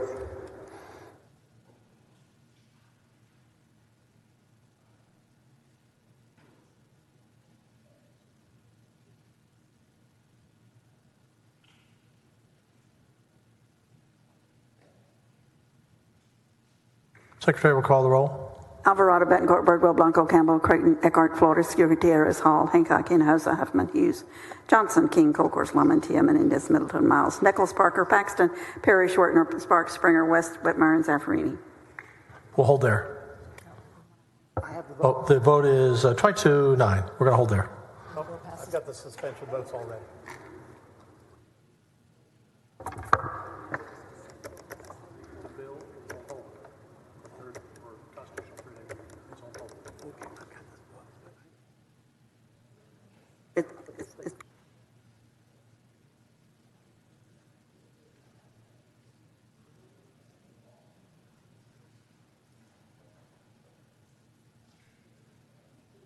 Senator Huffman, you're recognized. Committee substitute for House Bill 2454. Suspend the regular order of business.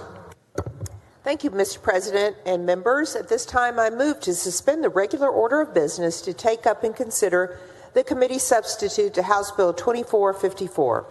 Members, a straw purchase occurs when the actual buyer of a firearm uses another person to execute the paperwork and buy a firearm on their behalf. The actual buyer uses another person because they cannot legally own or possess a firearm and therefore would not pass a background check. Although straw purchasing is illegal under federal law and punishable by up to 15 years, the federal government's inconsistent enforcement of the law leaves many of these crimes unaddressed. The committee substitute to House Bill 2454 creates the offense of knowingly acquiring a firearm for a person who is prohibited from possessing a firearm under state or federal law. The offense would be punishable as a state jail felony. Members, this is a heavily negotiated bill that will go a long way in preventing the illegal trafficking of firearms to those who are otherwise prohibited by law from possessing or owning a firearm. By simply mirroring the federal law against straw purchases in the Texas Penal Code, we will provide an important tool to law enforcement to prevent illegal gun trafficking in the state and also potentially avert future violent crimes. I move to suspend the regular order of business.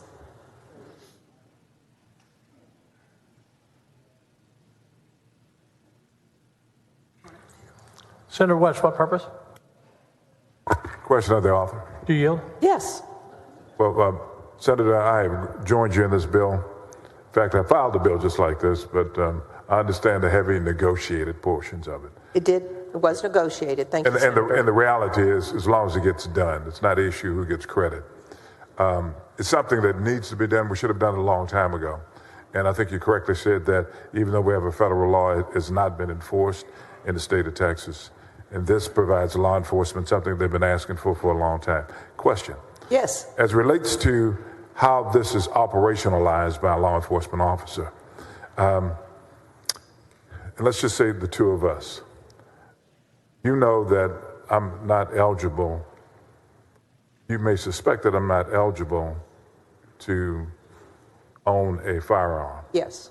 Is it incumbent upon you to do any type of background check if for some reason you as an individual want to sell a gun to me for due diligence purposes, reasonableness purposes? I don't think that this bill speaks to what due diligence would have to be done. I think the requirement is simply that the person knowingly acts so that they, know what they're doing and they know the results of their action. So I think you would have to have the knowledge that the person was not legally under law permitted to obtain a firearm. Right, and let's deal with the culpable mental state knowingly. Okay. And so the question in my mind is how, if you're selling me a gun, knowingly basically he's substantially aware of the risk that it could in fact happen. Something, paraphrasing it a little bit. Well, I assume you're talking about individual. You're not talking about federal firearms. So I'm talking about the implementation of this law. Required under the law, correct. Right. And so from that vantage point, wouldn't a reasonable person, before they would turn around and sell a gun to another person, know what that person's background is and engender that person doing a background check? This bill does not require anyone to do a background check. It does not require it. I understand Correct. that. But as a law enforcement officer, would that be something, given your past experiences in life, criminal justice experiences, would that not be something that you would want to look at to see whether or not the person did a background check before selling a gun to another person in order to make the case as a prosecutor? I wouldn't make assumptions about what would be required in a specific case. I will only say that, a prosecutor or a police officer, in the case of a police officer, would have to have probable cause to believe that the individual, knowingly obtained a weapon for another person, knowing that they were not legally qualified to do it themselves. Well, okay, and I understand. And obviously there are different ways, and all of us understand what the definition of probable cause is. And so if the officer is attempting to establish probable cause as part of that, they could look at whether or not there was a background check done by you as relates to me to determine probable cause. Is that correct? They could do that as a part of their investigation. They could look at anything they wanted to look at that they had a legal reason or a search warrant to search, that they had a legal way to search. I would think most of these cases would be situations where, the evidence is very clear that an individual is not qualified, maybe where there's an undercover officer that's wired, something along those lines. I don't imagine that these are the easiest cases to prove, but there are certainly cases where the evidence would be clear that the individual acted knowingly in obtaining a firearm, knowing the person was not legally able to do it themselves. So, Judge, prosecutor, Senator, would you agree with me it would be probative evidence that a person had a background that showed that the person's not eligible to receive or handle or possess a firearm? Would that be probative? I don't know if it would or not. I will simply say this bill does not require an individual to conduct a background check. No, I agree with you. It does not require it. Right. I'm just asking you, would it be probative? It might not. Might not? Just depends on the facts of the case. Well, that's what I'm saying. Depends on the facts of the case. Right. So it might or might not be probative. Well, it would depend on the value of the information received, the authenticity of the information. There are a lot of factors in these cases. Sure, and I agree with you. They have to be proved beyond a reasonable doubt before a person would be guilty of this offense. And when I say probative, obviously, if it's law enforcement, they have access to the national crime computers and Right. all of that to make a determination as to whether or not a person has a criminal history, right? Right. So- But an individual may not have that same access. Right, but if law enforcement is investigating you in our scenario for selling me a weapon or providing me a weapon, then it would be law enforcement doing the investigation, and law enforcement would have the tools in order to do a background check to make a determination as whether or not a person had a background. A law enforcement officer can certainly do background checks, yes. Okay? And as it relates to a citizen, could a citizen ask whether a background check could be done? I think there are some portals where individuals can get information about other people's backgrounds. Some are not available, some are public databases. That's Yes, exactly where I was correct. getting ready to go. There are public databases that a person could say, well, you could say, well, I checked on a public database and Royce didn't have a background. And that would show that you've used due diligence to make a determination as to whether or not I was eligible. Again, that would not be conclusive evidence because we don't know the correctness of databases. Some are better than others. Some are not, up to date. Some are not, not current entries. If it's a certified law enforcement officer who has ready access to the NCIC and up-to-date responses, that's probably pretty accurate. But what you might get on a website, I have no idea if that's accurate or not. No, and I agree with you wholeheartedly. The fact is, though, that would show that a person exercised due diligence, though, in trying to make a Might do determination. that, yes, in some cases, yeah. Yeah. But it's not required. It's not required, but again, it would exercise due diligence and determine whether the person had a background. Okay, well, again, I'm with you. Good. All right? Thank you. I wanted to make sure we Appreciate had this discussion. Thank you. And this is highly negotiated. Who negotiated the bill? People who are interested in this issue, Do you know of any people? Can you give us more specificity? law enforcement, the National Rifle Association, probably other groups that have interest in Second Amendment rights, and myself, my staff. Any victims groups? I don't know the answer to that, to be honest. Yeah. So law enforcement, National Rifle Association. Perhaps and other obviously groups that have interest in Second Amendment rights. Second Amendment rights. Okay, Yes. thank you very much. Okay. Senator Eckhart, what purpose? To ask questions of the author. Do you yield? Yes. Thank you, Mr. President. And Senator Huffman, thank you for this very much needed bill. My questions really go to a concern I think that I share with Senator West, his line of questions. My concern is for the enforceability. This would be a Class A misdemeanor for an individual to transfer a firearm to a person who is prohibited under state or federal law from having that firearm if they knew the person was prohibited. It's actually a state jail felony. Oh, even better. Very appropriate. So this sent me back to the penal code to look at the rest of the section. Okay. And I learned a lot from looking at the rest of the section because I wondered why I didn't have a whole lot of familiarity with cases under this section. So it's already an offense to transfer a weapon knowingly to a person who's prohibited from having it if you know it's going to be used in the commission of an unlawful act, or that the person who's receiving it is younger than 18, or you know that the person is intoxicated, or you know the person is convicted of a felony, or you know the person is under a protective order. All right. So is that a question? Yes, that. Well, I'm getting to the part that was curious to me, and it is outside your bill, but I think it goes to the enforceability of it. How will the person who's making the straw purchase and transferring it to the other individual know that the person they're transferring it to is prohibited from possessing it?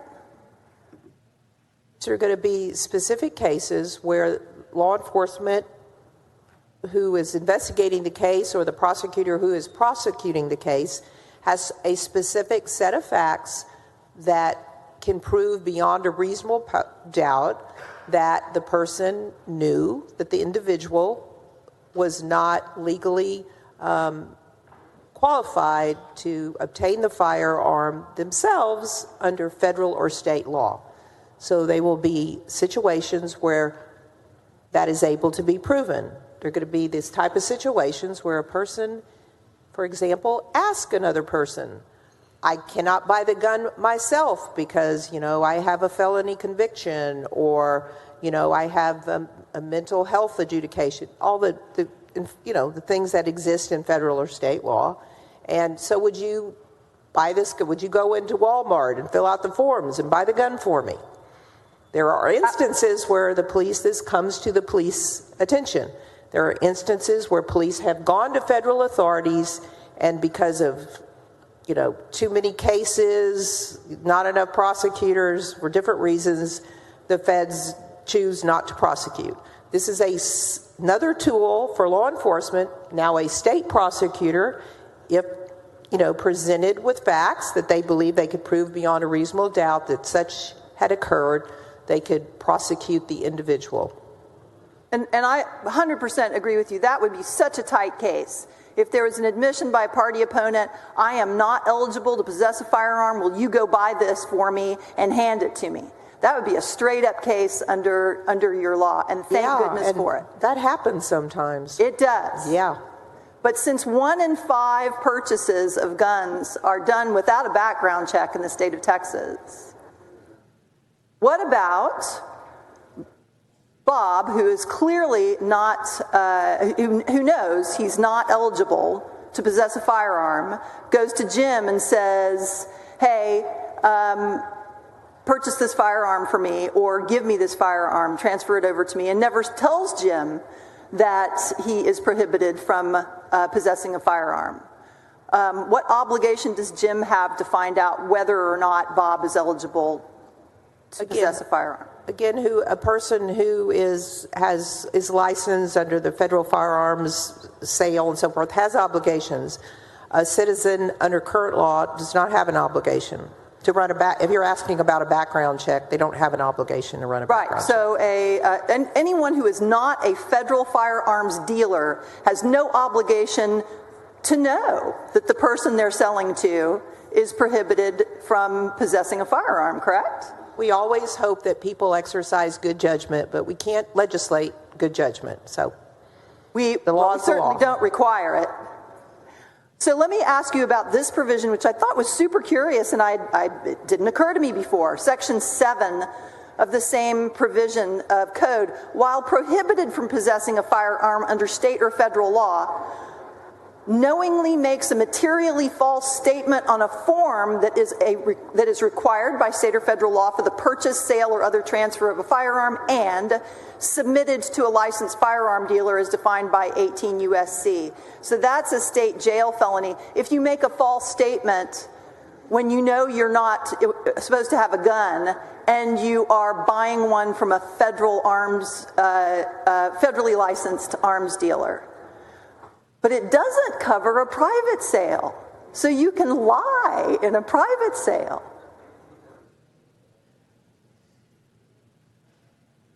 I'm sorry, is that a question?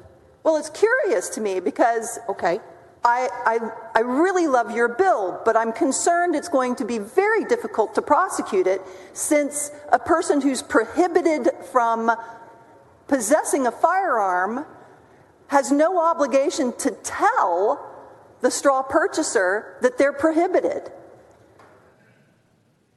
And the straw purchaser has no obligation to find out whether or not the person to whom they're transferring the gun is prohibited. This law simply addresses the situation where the person transferring the gun knows the other person is not qualified to possess or purchase the gun on their own.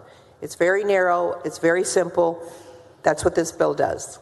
So won't that only happen if the person who's transferring the gun is either a licensed dealer, has been told expressly by the person they're purchasing for that they are prohibited from possessing a gun, or 3, knows the person intimately enough to know that they have a protective order or a criminal history, et cetera, et cetera.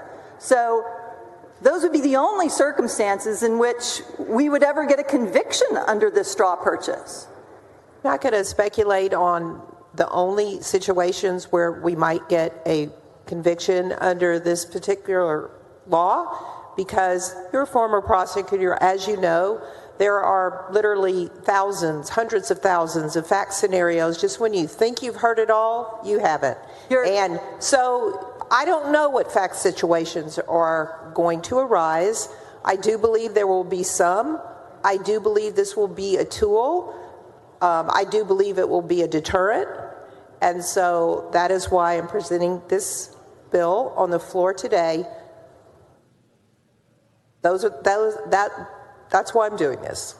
Wouldn't we narrow up that fact scenario and make it a lot easier to prosecute these straw man purchases if we simply required that they do a background check? Senator, if that's the way you want to approach this bill, you can file a bill. But that's not what this bill does. The bill you have before you today is what I have laid out and explained to the members. Thank you for answering my questions. Of course, I appreciate it. Senator Hinojosa, what purpose? Well, Senator, yield for questions. Yes, you yield of to your course. neighbor. Yes, to my friendly Thank neighbor. you, Mr. President. I don't see this as a complicated bill about background checks or whether Bob asked Jim to buy a gun and they're adults. You got to use some common sense. But what really happens is, I know for a fact in Rio Grande Valley, you have some of the gang members with criminal records will ask a friend to buy 2 or 3 guns and ammunition. And the friend knows he's dealing with a gang member. And those kind of situations will need to give prosecutors the authority and another handle and another, as they say, tool in the box to be able to prosecute this type of cases. That's what we're focused on in this bill. Exactly. And as you know, Senator Hinojosa, because I know you work in this field down in the Valley and you see a lot of this, I'm sure you would agree with me that many of the federal violations, that what could have been a federal violation, the federal prosecutors simply don't have the bandwidth to handle. And so this gives it authority to the state prosecutors, state law enforcement to proceed if they come across a case like this, not have to go to the feds and try to deal with permission to prosecute. And so that's one of the reasons I'm doing that. And thanks for pointing that out. And one more point. I think it's important to understand that what really happens in real life is that you have someone go ask who has a criminal conviction or is prohibited from owning a weapon, go to somebody else and pay him $100, pay him money to go buy a gun for him or her. Exactly. You ought to be suspicious of that. Wow, why am I going to go buy three guns, 4 guns, or AR-15, and I'm going to get paid for it, and I think, well, something's wrong with this problem. Yeah, and part of that, again, the prosecutor would have to prove, but that's why I say there's so many fact situations. To your example, it's perfect. Someone comes and says, I'll give you $100 if you go buy me 10 guns, here's the money for the guns. That may raise a suspicion or may make a prosecutor look further into whether or not the person knowingly committed the act. And this happens often, I know, in South Texas, so I know in the Valley, so I know it does happen in other parts of the state. Thank you, Senator. Thank you, Senator.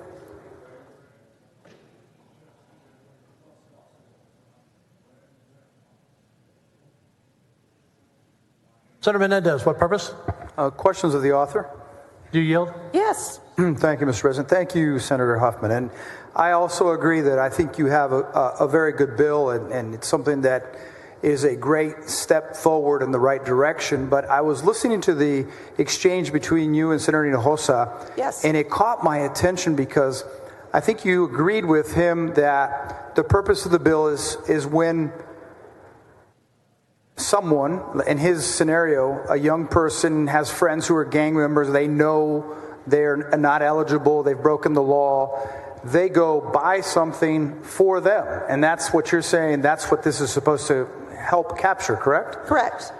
So then the question that I have, though, is at what point does law enforcement know that the person who purchased the weapons and the ammunition for the person who's not eligible how do they find out? At what point does the person buying the ammo turn themselves in? How does it work? Well, it can happen in lots of ways. I mean, it could be a situation where the person who is illegally got the weapon and he does commit a crime, and then the police investigate. The person they arrest talks, and they actually tell him who bought the gun for him. It can be a snitch situation, or someone arrested who turns and evidence for the police. Right. It could be a parent, a concerned parent who an adult, yes. who finds out that another kid went, an older, bought a gun for someone else. I mean, there's going to be all kind of fact situations, so it's hard for me to speculate. But I mean, usually it's going to be a situation, unfortunately, where someone uses the weapon in a illegal way, and so the police investigate, try to figure out where the gun came from. That's probably a big way that it would happen. So would it be helpful if the person who was purchasing the ammunition or the long rifle or whatever it is, because in Texas, current law is that if you are under 21, you can purchase a long rifle, any kind of rifle, assault rifle, shotgun. You can purchase it that day. You can purchase ammunition, and then you can go deliver it wherever. Would it be helpful to have a waiting period for someone under 21? Senator Menendez, that's not the topic of this bill. This bill really just deals with straw purchases where you have an individual who knowingly purchases a gun for another individual. It's not relevant to my bill at this point. Thank you, though, for that question. I was just trying to figure if this would help us catch the people who are purchasing these weapons for people who illegally can't have them. And so trying to figure out how to make the law work a little better. But thank you for answering my question.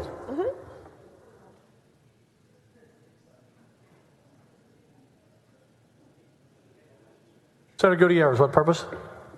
The gentlelady yield, Mr. President. Do you yield? Yes, of course. Thank you, Mr. President. Thank you, Senator. I too think this is a good bill. It actually does mirror federal law, as you just suggested, correct? I'm sorry? It does mirror federal law, as you just suggested, correct? That's my understanding, yes. And so if there was a incident, like a post-arrest incident, where someone was indeed investigating where a gun came from, federal authorities could prosecute in conjunction with state authorities, correct? Yes. Matter of fact, the federal statute goes a little bit more, though, right? I don't want to say that authoritatively because I don't know. Okay. I don't have it in front of me, so I don't know if it's word for word. The current bill, as written, says knowing. The federal statute says knowing or having reasonable cause to believe. So there's a reasonable person standard attributable for the federal statute. So I would say the state law has a little stricter standard about proof than, A little bit more expansive at the federal level. That's how I would characterize it generally as a prosecutor, yes. Briefly, do you think criminals act rationally? Do I think criminals act rationally? No. I don't either. Your bill, what does it do? What does it do? It prevents an individual who knows that another person is not legally qualified to purchase or possess a firearm under state or federal law from doing it for them. And if they do it knowingly, then it is a state jail felony. Is it fair to say, to summarize, that it bans the sale or acquisition of a firearm to a person that the seller knows can't legally purchase firearms? I wouldn't use the word bans, but it prohibits behavior that would include purchasing a weapon for an individual they know is not qualified to purchase a weapon themselves. Granted, I agree. Prohibits, fair enough. Does this apply to long guns and handguns alike? It applies to firearms. Okay, all firearms? Yes. Including assault-style rifles? Any firearm under the definition of Texas Penal Code. So in essence, this bill limits who can purchase or acquire any firearm under your set of facts? I don't think it does that. I think it provides a criminal penalties for individuals who knowingly purchase a weapon or provide a weapon to an individual that they know cannot possess the weapon under state or federal law. Pretty standard. You suggested that the NRA was here and they were part of the stakeholder groups. I believe that they were. I don't want to say here. I don't know if it was in the Capitol. We are all very busy. You are busier than most, respectfully, colleagues. You're busier than most as the finance chair. You're doing the budget. Did you see the representative from the NRA? I did not. Probably your staff and others helped to formulate and come up with this idea. I don't know. This bill was sent to me by a House member, and I was asked to carry it. It was my pleasure to do so.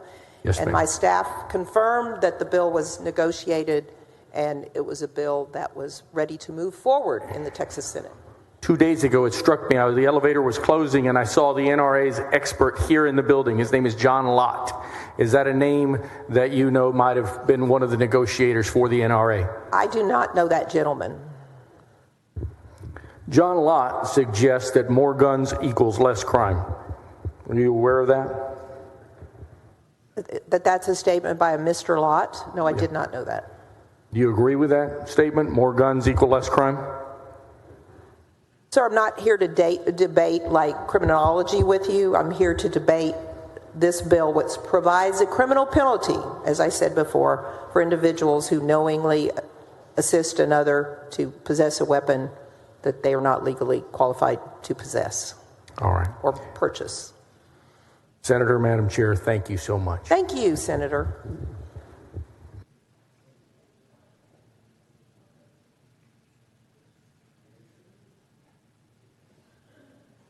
Secretary, any objection on the suspension of the rules? Hearing none. Chair lays out committee substitute for House Bill 2454 on second reading. Secretary, read the caption. Committee substitute House Bill 2454 relating to the unlawful acquisition of certain weapons. Following amendment. Floor amendment number 1 by Menendez. Senator Menendez, on your amendment. Thank you, Mr. President. Members, I mentioned earlier to Senator Huffman that I very much am in support of her bill, because I think these are the sorts of measures we should be taking to prevent firearms from getting into the hands of bad actors and criminals.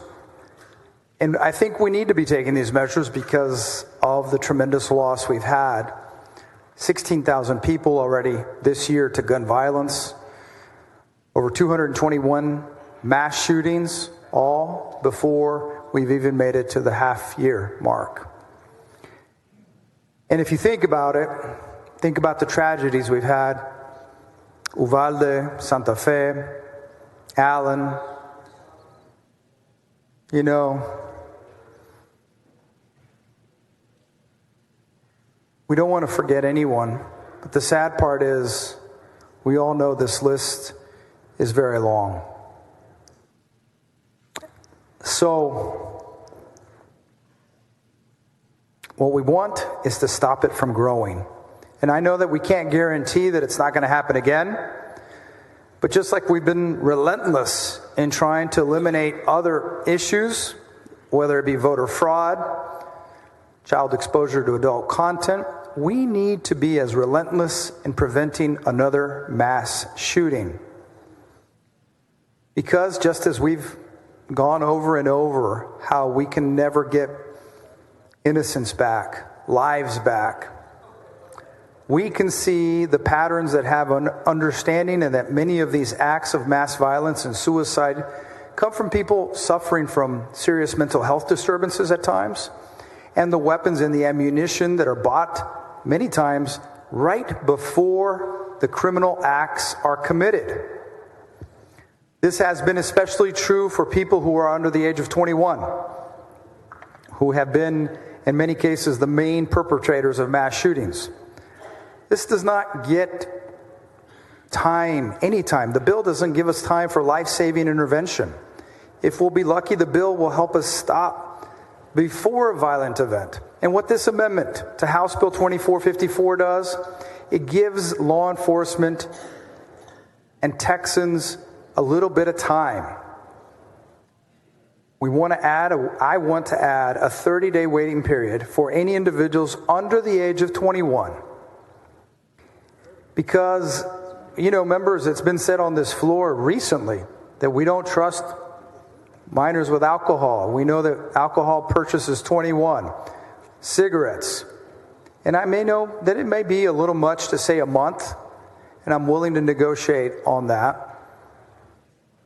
But we don't even trust people to rent a car until they're 25.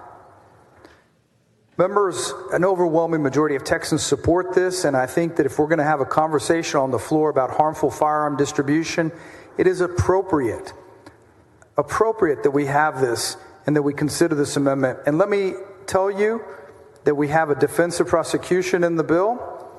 If the person's a peace officer, not a problem, no waiting period. If the person's a member of the armed forces or the state military forces, not a problem. You don't have to wait. But members, we just heard Senator Hinojosa and Senator Huffman talking about that young person who might be affiliated or know a friend of a gang member who goes to buy the weapon for the gang members. And I asked Senator Huffman, well, how will law enforcement know? They need time.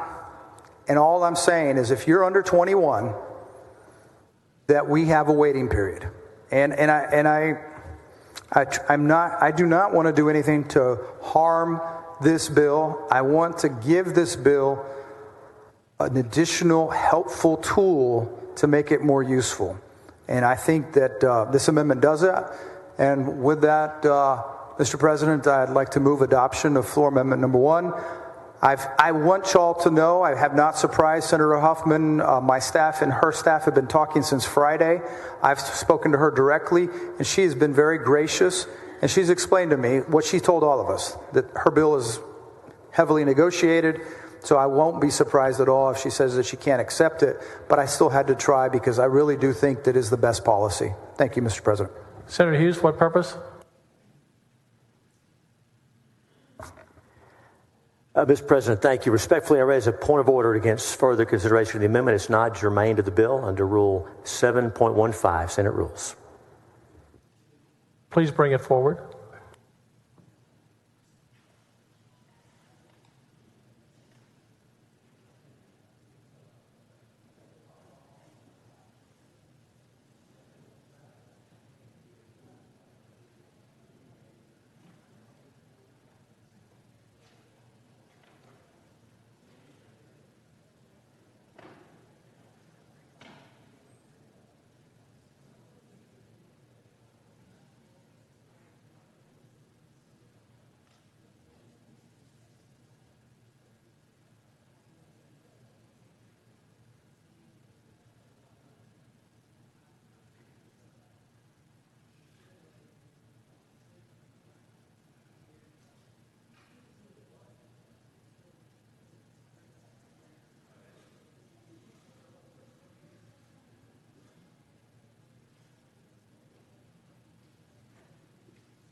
Senator Menendez. Mr. President, after the discussion with the parliamentarian and in order to make sure that we don't in any way create a point of order for the bill itself, I'm going to go ahead and pull the amendment down, sir. The amendment is pulled down. Members, there is an amendment.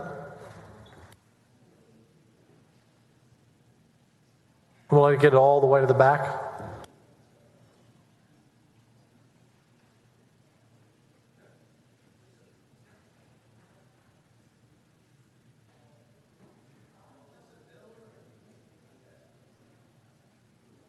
That's why we want to give you a chance to read it, Senator Springer.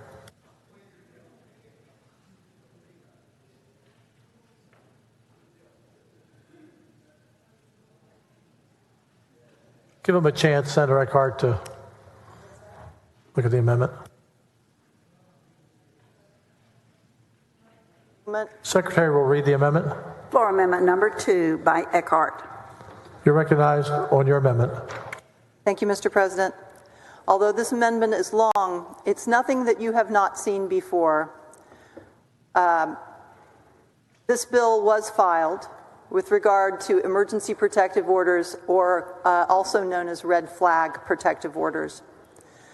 Under the very, very good bill of Senator Huffman's, it's under 4606 of the Penal Code, the provision right before the new language from her bill prohibits the transfer of a weapon to an individual who has an active protective order. What this amendment does is expand protective order to include emergency, extreme risk protective orders, otherwise known as red flag protective orders. It's modeled on the same civil procedure for a protective order in a family violence case. Extreme risk protective orders, they involve a court hearing, clearly defined due process protections. Requirements must include substantial evidence of potential lethal harm before the civil court judge can order one. Extreme risk protective orders are in place for a limited period of time and then they automatically expire.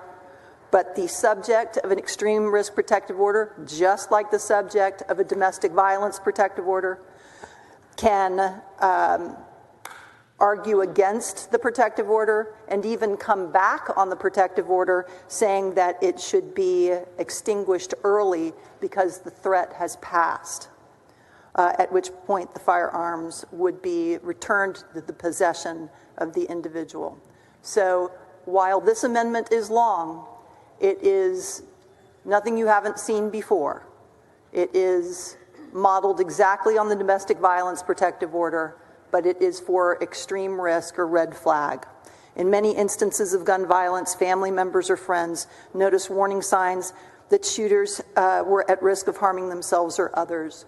This gives them an avenue to prevent those firearms from getting into their hands.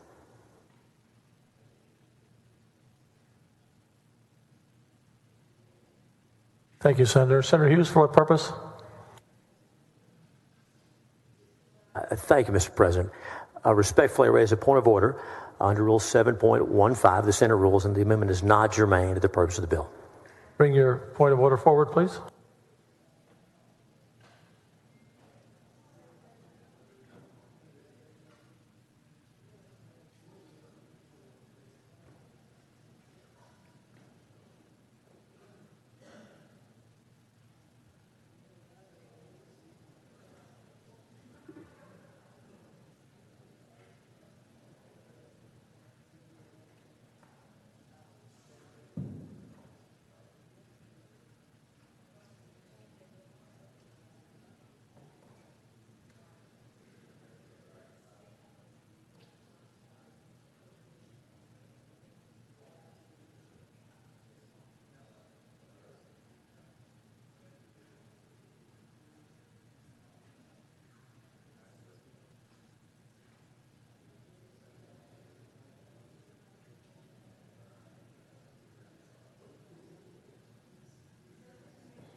Senator Eckhart. While I feel strongly that this amendment does not change the subject of this bill, it does expand the prohibitions to which the subject of the bill would apply. I will pull down the amendment. Members, the amendment is pulled down. The following amendment, Secretary, read the amendment.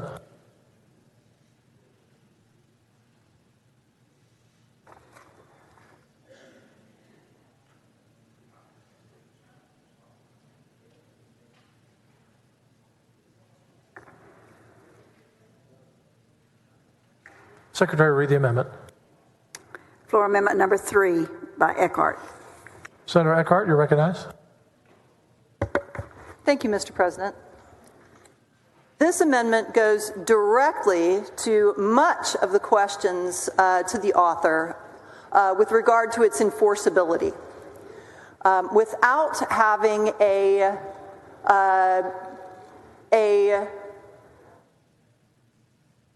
standard of due diligence, meeting the knowing mens rea in a criminal offense of straw man purchase is going to be difficult. As Senator Gutierrez pointed out, the federal straw man prohibition has both knowing and reasonably should have known. An easier standard to meet than just knowing. So this amendment requires a background check by the individual who's making the straw man purchase. We heard in the questions from Senator West, as well as my questions, Senator Gutierrez's questions, Senator Menendez's questions, concern that this very good bill would not result in prosecutions unless there was, and this is appropriate under criminal law, unless there is beyond a reasonable doubt that the individual who made the straw purchase knew that the person to whom they were transferring was prohibited from having the weapon. If we require a background check, it will be very easy to prove that they knew. Also, it's arguable that by requiring the background check, the straw purchase will never occur. So I offer this amendment to the bill, and I hope you will support it. Thank you, Senator. Senator Hughes, what purpose? Mr. President, again, the bill about unlawful acquisition, clearly the purpose, I must again raise a point of order against further consideration of this amendment, and that it violates germaneness, Senate Rule 7.15. Please bring your point of order up.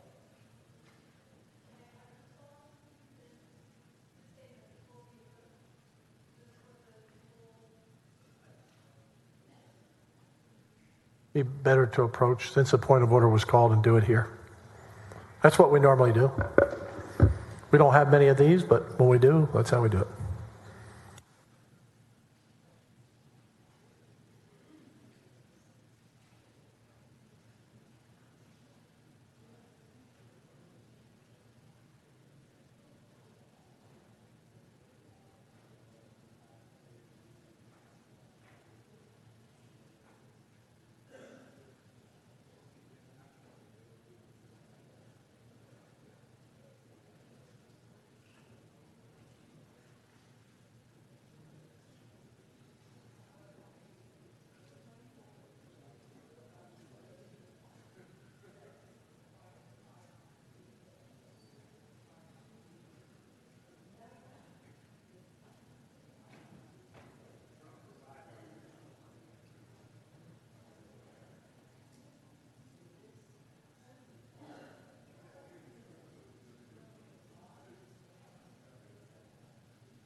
Senator Eckhart.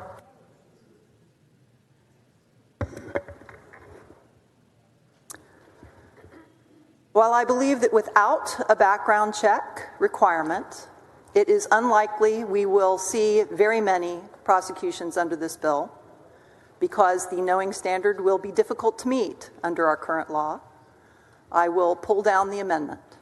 Members, the amendment is pulled down. There's an amendment.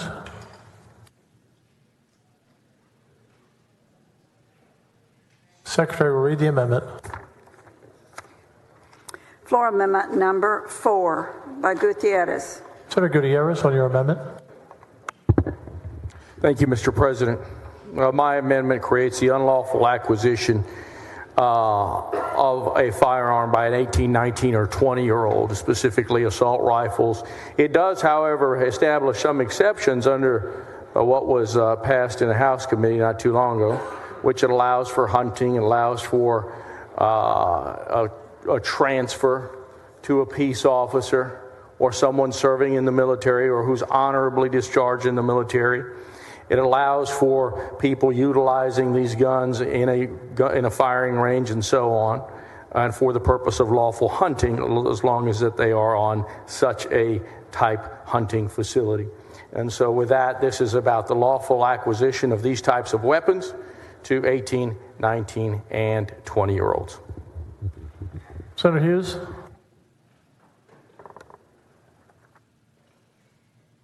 Thank you, Mr. President. Members, again, on especially the amendment, even based on the layout, I must raise a point of order against further consideration in that the amendment is not germane to the bill under Senate Rule 7.15.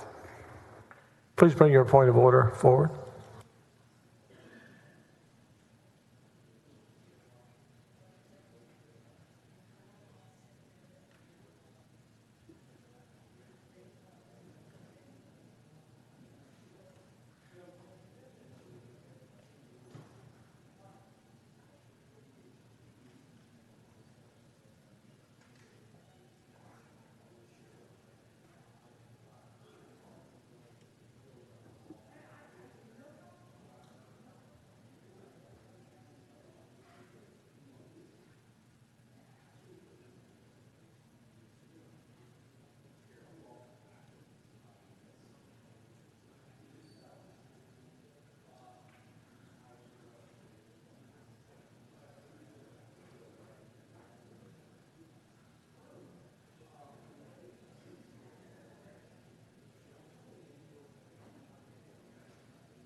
Members, the point of order is well taken and sustained.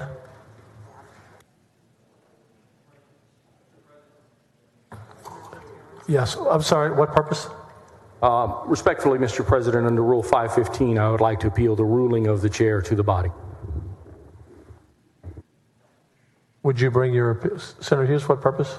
Well, Mr. President, at the appropriate time, I will move to table the motion to appeal the ruling of the chair. Okay. It's appropriate now. Mr. President, I move to table the appeal of the ruling of the chair. Would you like to close on the appeal, the tabling? President, this is a privileged motion. There is no motions to table on Rule 515.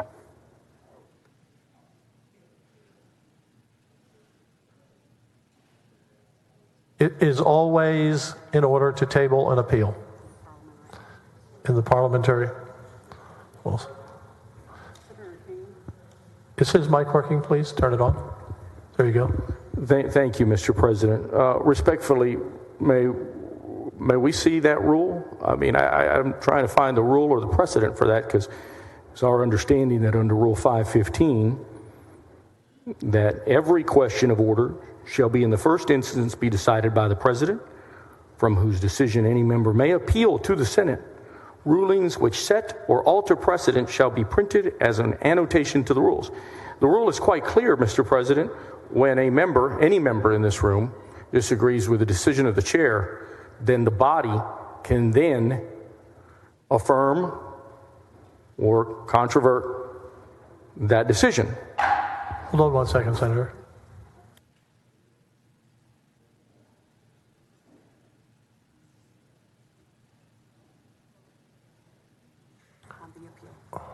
Senator Gutierrez, it is in order to table an appeal. You are now recognized to close, if you wish, on your appeal. Mr. President, I respectfully disagree, Mr. President. I want to be very respectful to you. I respectfully disagree with that. I will read the editorial notes in my closing, Mr. President. Senator, you have an opportunity to close on the tabling on your appeal. That's what you, on your appeal. On the appeal of the germaneness ruling. Yeah, of the germaneness ruling. On the germaneness ruling. In other words, you are allowing the argument for the germaneness. Is that what we're suggesting here? That is what an appeal is. Okay. Thank you, Mr. President. Members, we have a germaneness rule. In the germaneness rule, it's very clear that it doesn't require that bills be that amendments be exactly word for word as the bills. And in this instance, otherwise we wouldn't have any amendments anywhere. Anywhere. Not in the House, not in the Senate. We can't have an expectation that amendments should be the same as the bills. We heard from two previous amendments that had been offered up that indeed expanded, created other types of vehicles of regulation. This particular amendment, my amendment, was very clear. As we heard from Senator Hughes arguing against the previous amendments, he says this bill is about unlawful restriction, unlawful acquisition. The very words by Senator Milton when he was helping argue, restricting by individuals. That's what this bill does. My amendment simply was a subset of unlawful acquisition to 18, 19, and 20-year-olds. 18, 19, and 20-year-olds. It didn't expand the bill in any other regulatory function. The bill is about unlawful acquisition of firearms, and my amendment is about unlawful acquisition of firearms. These are the rules that are in place in our books. We indeed had precedent. I offered precedent to the chair and the parliamentarian, and that precedent was from the 86th session, where Senator Hughes had a bill that was a broader bill about religious beliefs, offered an amendment that narrowed to religious organizations, a subset of the greater bill. Point of order was raised in the 86th on that particular amendment by Senator Menendez. His point of order was overruled. The amendment was allowed to go on. We are simply staying within the principle of unlawful acquisition of firearms. This amendment is simply about creating a subset of unlawful acquisition of firearms. We don't need to get into the horrors of Uvalde or Allen, Texas, or anything else. We're talking about the rules, and we're talking about precedent. We have plenty of time to talk about those other things later. So with that, members, I would ask your consideration to uphold the rules of this body, to uphold the rules of precedent, so that we may be able to offer amendments in this building and in this side of this building from here forward. Thank you, Mr. Members, the motion is on. The question is on the motion to table the appeal. Secretary will call the roll.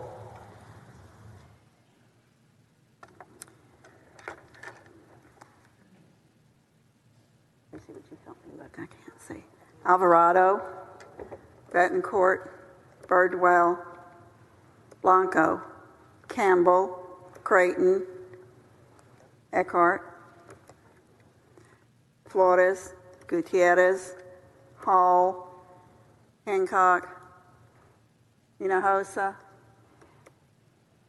Huffman, Hughes, Johnson, King, Colcourse, Lamantia, Menendez, Middleton, Miles, Nichols, Parker, Paxton, Perry, Schwertner, Sparks, Springer, West, Whitmire, Zaffarini. Members, 27 yes votes, 4 no votes. The motion to table prevails. Senator Huffman, you're recognized. Passage to third reading.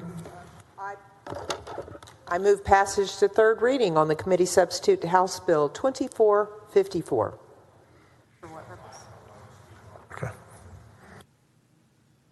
Any objection? Hearing none. Bill passed the third reading. You're now recognized to suspend the constitutional 3-day rule. So moved, Mr. President. Secretary will call the roll. Alvarado, Betancourt, Birdwell, 31 ayes, no nays. The rule is suspended. Chair lays out on third reading and final passage committee substitute for House Bill 2454. Did you wish to speak now, Senator Gutierrez? No. We're on final right now. Now, Secretary, read the caption. Committee substitute House Bill 2454 relating to the unlawful acquisition of certain weapons. Chair recognizes Senator Gutierrez to speak on the bill. Thank you, Mr. President. Members, this is a good piece of legislation. The problem is that it mirrors federal law. And so I think that we should, that's always a good thing when we're doing that. The federal law is actually a bit more expansive. It allows for a reasonable, prudent standard. Gives us more opportunity to stop people that shouldn't have weapons of this type. It's probably the last opportunity that we're going to have to be able to do anything in this building that would make it a little harder for people to access militarized weapons or weapons of any kind. I have shed a few tears with you privately. I've shed a few tears in this room, Shed some tears on the Lieutenant Governor's office. Next week, we'll memorialize these children that passed on.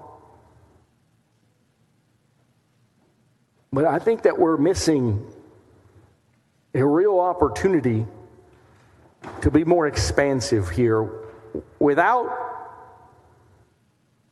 infringing on anybody's rights.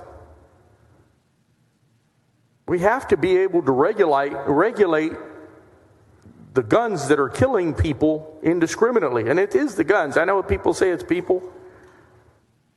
But take the guns away to some level. Take them from people that are mentally ill, like the young man in Allen, Texas.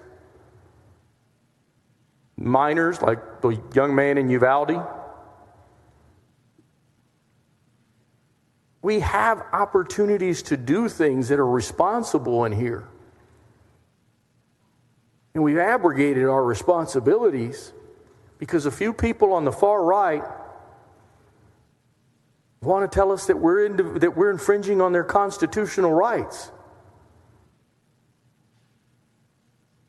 I'm a gun owner. I own 9 weapons. I've acquired them all legally. When you go to a gun show, I don't know how many of you have actually been to a gun show. You have federally licensed dealers, and you have what are called traders or hobbyists. There's one ATF agent there sometimes. He's going around talking to those hobbyists. He asks the hobbyists, well, are you making money on this? They say, no, I'm just a trader. I don't make money on this. That's all he's got to ask. The hobbyist, when someone goes up to him to buy the AR-15, says, hello, Mr. Purchaser, how are you? I want to buy this AR-15. Okay. He only has to ask 2 questions. Are you a U.S. citizen? And have you ever been convicted of a felony? That's it. No driver's license is exhibited. Nothing. There are more weapons bought at gun shows, weapons that are ending up in Mexico in the hands of cartels. 40% of the AR-15s made yearly in the United States end up in the hands of Mexican cartels? What are we doing?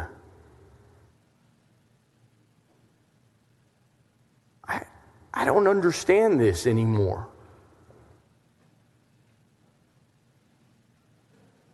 You shouldn't be fearful of irrational people.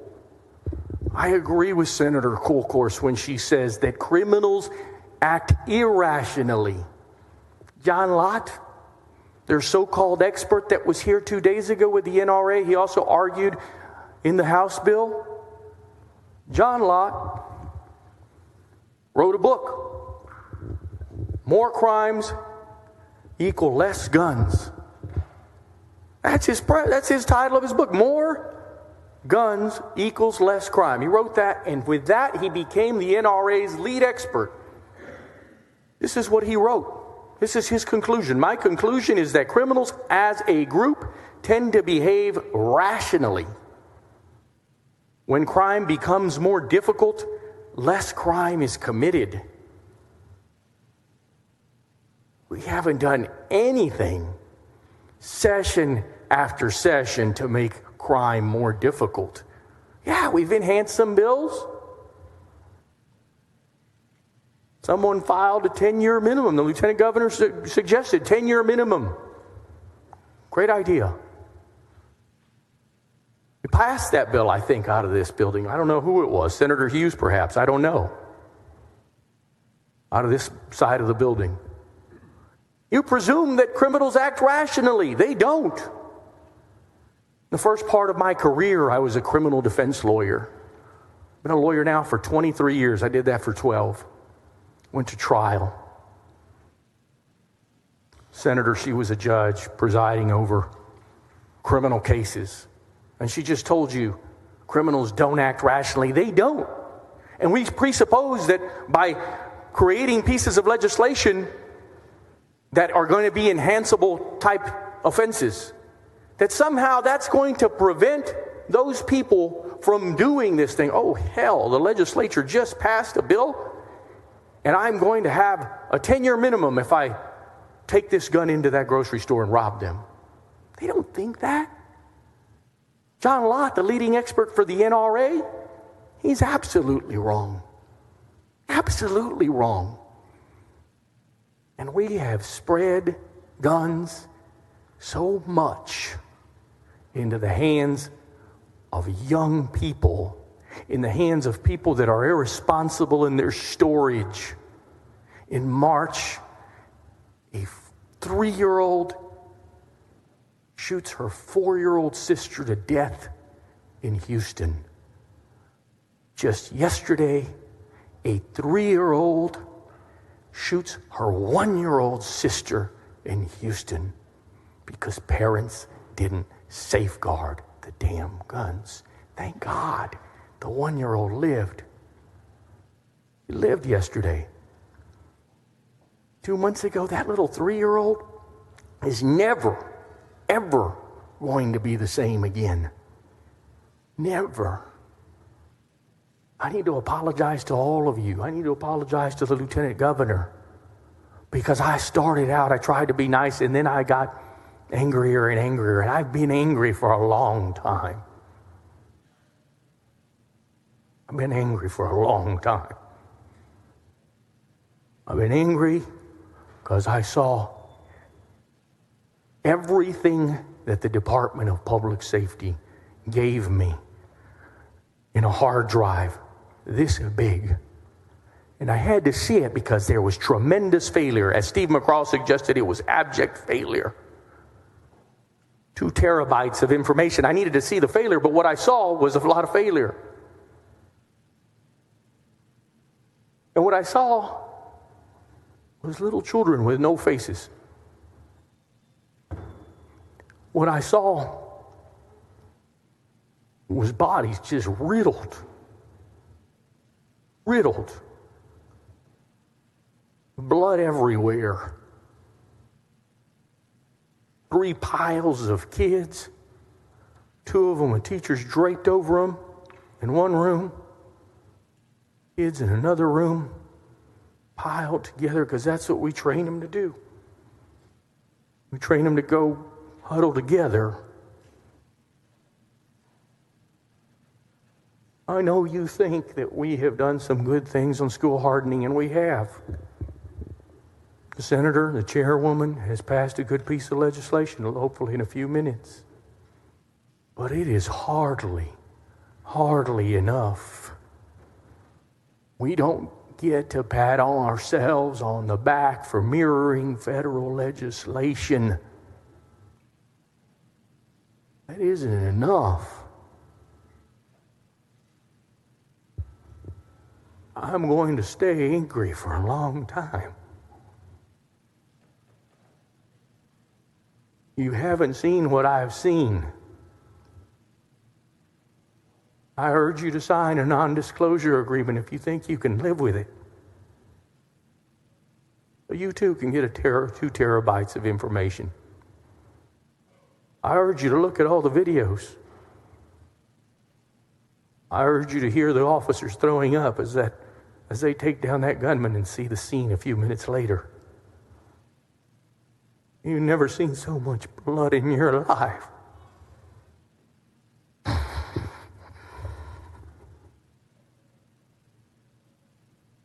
You have to tell those fringe people in your party that they are wrong. That she didn't infringe on their gun access. Someday you're going to have to tell them that there is no way in hell mentally ill people should have these things. You're going to have to tell them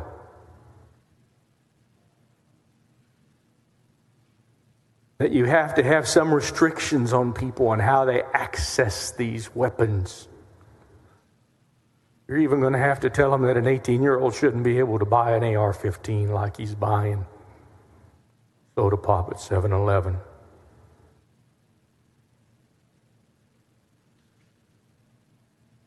I sure am sorry to all of you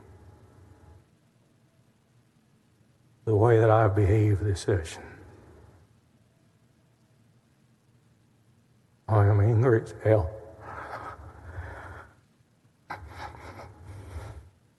And I see these kids when I go to bed at night. I see them in the morning when I wake up. Their parents are all my friends. I see them on Facebook. And I see them when they're alive on Facebook, laughing, enjoying life, and hoping, like all kids hope. I'll close with this.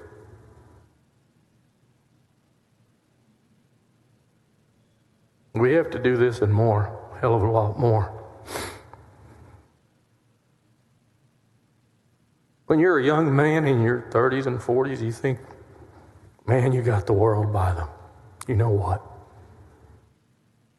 And you think, man, I want to do all these things, and you're ambitious. And you want to just do great things. Then you become a parent. And your ambition changes a little bit. And your ambition, your hope, turns into a hope for your children. What they're going to do and what they're going to become. For these families, all that hope is gone. It's just lost. All these people argue here every day, every week they were here. I didn't get them here. It wasn't me coming having them knock on your door. It's all they had left. To be able to come to you and advocate so that this wouldn't happen again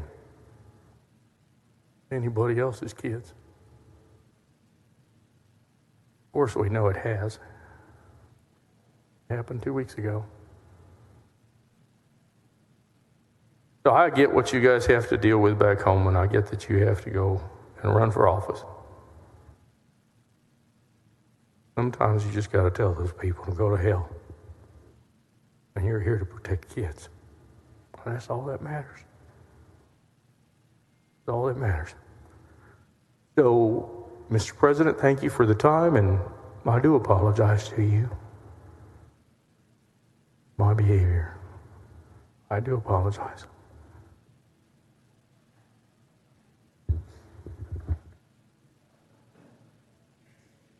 Senator, no apologies necessary, but I appreciate it. I know that this has struck you very hard. We talked about that in our office at the beginning of session. Give you as much leeway as we can to deal with it. Senator Huffman, you are recognized on final. Thank you. Members, I move final passage of the committee substitute to House Bill 2454. Secretary will call the roll. Alvarado, Betancourt, Birdwell. 31 ayes and no nays. The bill is finally passed. Thank you. Thank you.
Following bills on first reading and reference to committee.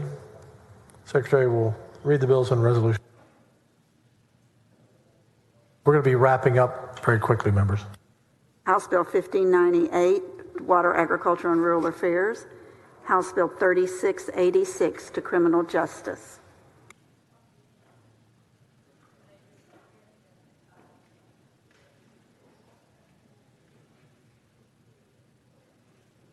Senator Perry. Mr. President and members, I move to suspend the 24-hour posting rule in accordance with Senate Bills Rules 1110 and 1118 so the Senate Committee on Water, Agriculture, and Rural Affairs can add the following bills to the agenda for tomorrow, Friday, May 19th, 2023 at 7:30 a.m. in the room E1012. Following bills are to be added: HB 4659, House Member Schofield, author, Senate Sponsor Betancourt; House Bill 1598, author Representative Darby, Senate Sponsor Charles Perry. Mr. President and members, if there are no other questions, I move suspension. Any objection? Hearing none. Motion is adopted. Senator Swertner. Thank you, Mr. President. Members, I move to suspend the 24-hour posting rule in accordance with Senate Rule 11.10 and 11.18 so that the Senate Committee on Business and Commerce can meet at 8 a.m. on Friday, May 19th, rather than 8:30 in E1.036. In addition, I would like to add the following bills: HB 30, relating to access to certain law enforcement, corrections, and procedural records under the Public Information Law; HB 1437, relating to an appraisal procedure for disputed losses under personal automobile insurance policies; and HB 1518, relating to the examination of appraisal services for an appraisal management company; and HB 3033, relating to a public information law. Mr. President, members, if there are no further questions, I move suspension of the motion. Any objection? Hearing none. Motion Mr. President. adopted. Yes. Mr. President, the Senate Committee on Business and Commerce will reconvene 15 minutes upon adjournment E1.012 tonight. Thank you, Mr. President.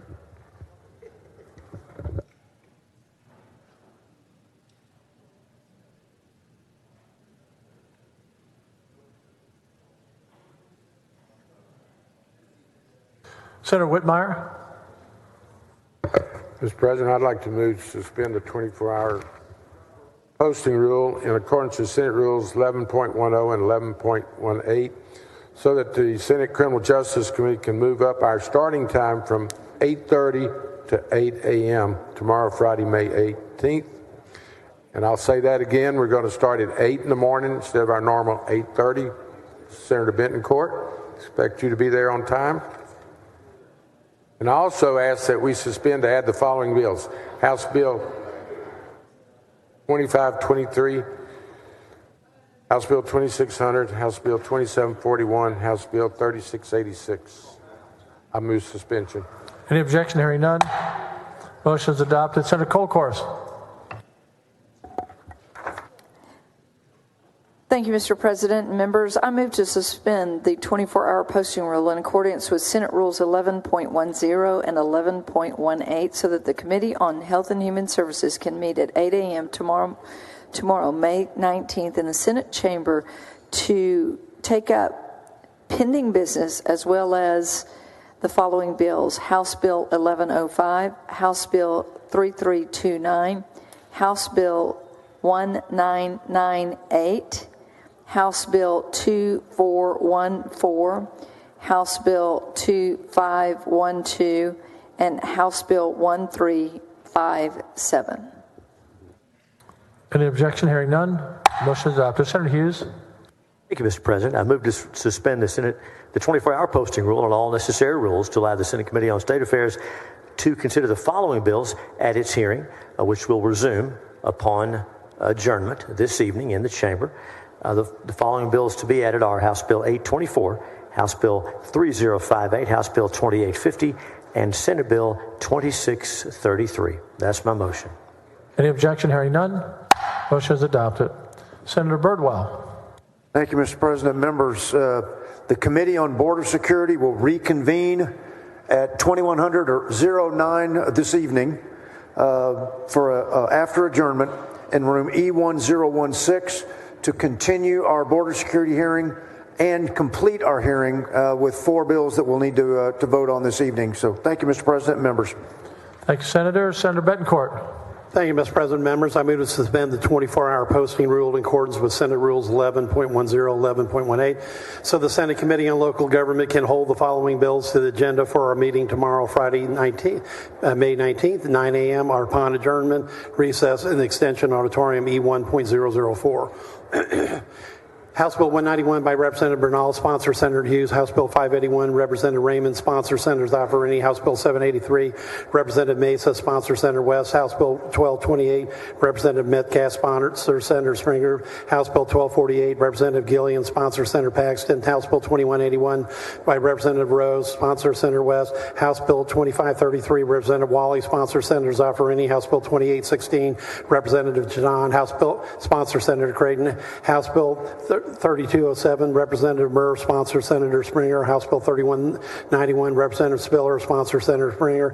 House Bill 3364 by Representative Button, sponsor Senator Betancourt. House Bill 3848, Representative Bell, Cecil, sponsor Senator Creighton.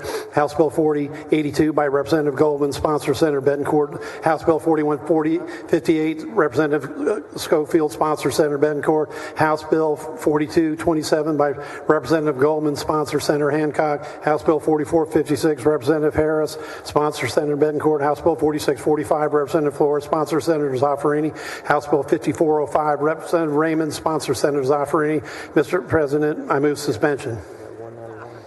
Are you doing this for the entire Senate chamber here? You're hearing everyone's bills, huh? That's right. I am a river to my people in the Senate as the local government chair. All Mr. the President. members in the House appreciate that. Yes. Any objection? Hearing none, the motion is adopted. Senator Hughes, did you need another comment? Thank you, Mr. President. Having previously moved suspension had been granted by the Senate, I will just announce the Senate Committee on State Affairs will resume its hearing, which began this morning. We'll resume it upon final adjournment or final recess here in the Senate chamber as soon as the tables are set up. That's my announcement. Thank you. Senator Kolkhorst. Thank you, Mr. President. In my listing and suspension of suspending rules, Senate Rule 1110 and 1118, so that the Senate Committee on Health and Human Services can meet tomorrow at 8 a.m. on May 19th in the Senate chamber, I would like to add one more bill to that list, and that's HB 617. HB 617. Any objection? Hearing none, motion is adopted.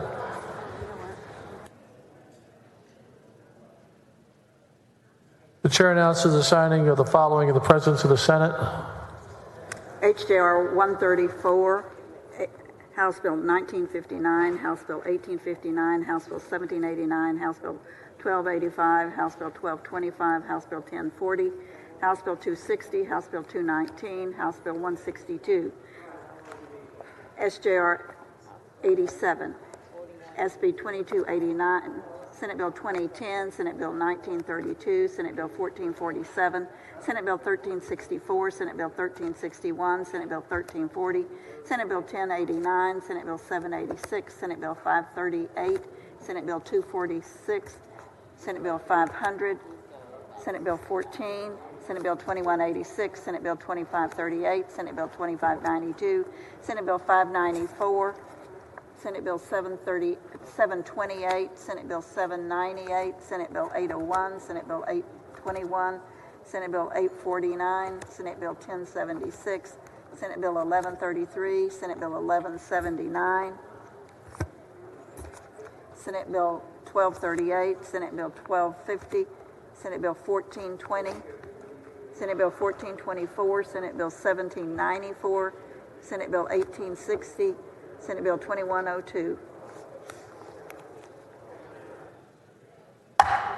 Members, can you just take your seats? I know everyone is ready to go to work for we have a memorial resolution. Senator Betancourt, what purpose? Yes, I just want to remind everyone that we have a local government meeting starting at approximately 9:07 to hear posted business and in the Extension Auditorium E1.004. Okay. Members, can you please take your seats for memorial resolution?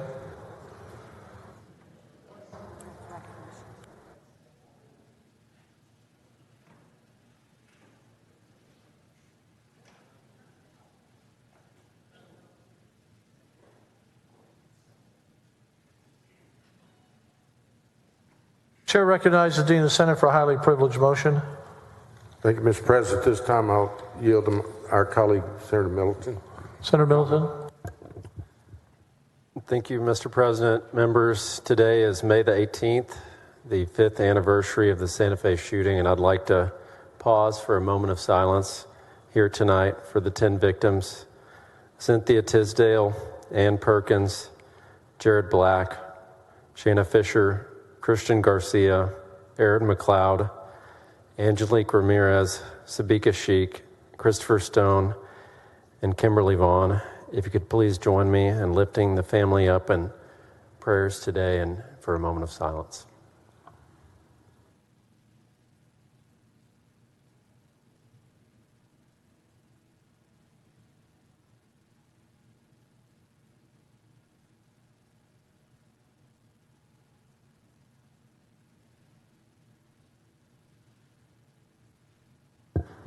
Thank you, Senator Middleton. Senator Whitmire. Yes, sir. Mr. President, I move that the Senate adjourn until 11 a.m. Friday, May 19th, in memory of the 10 victims that Senator Middleton just enumerated for us. We do so in their memory. Is there objection? Chair hears none. The Senate stands adjourned until 11 a.m. tomorrow. We moved it back an hour so the committees can meet to get bills out of committee because we needed that extra time today. So 11 tomorrow morning. Friday, May 19th. Thank you, members. I know it's been a very long day, and I want to thank all the ladies up here who never get a break. So thank you to everyone up in the front. Thank you, members.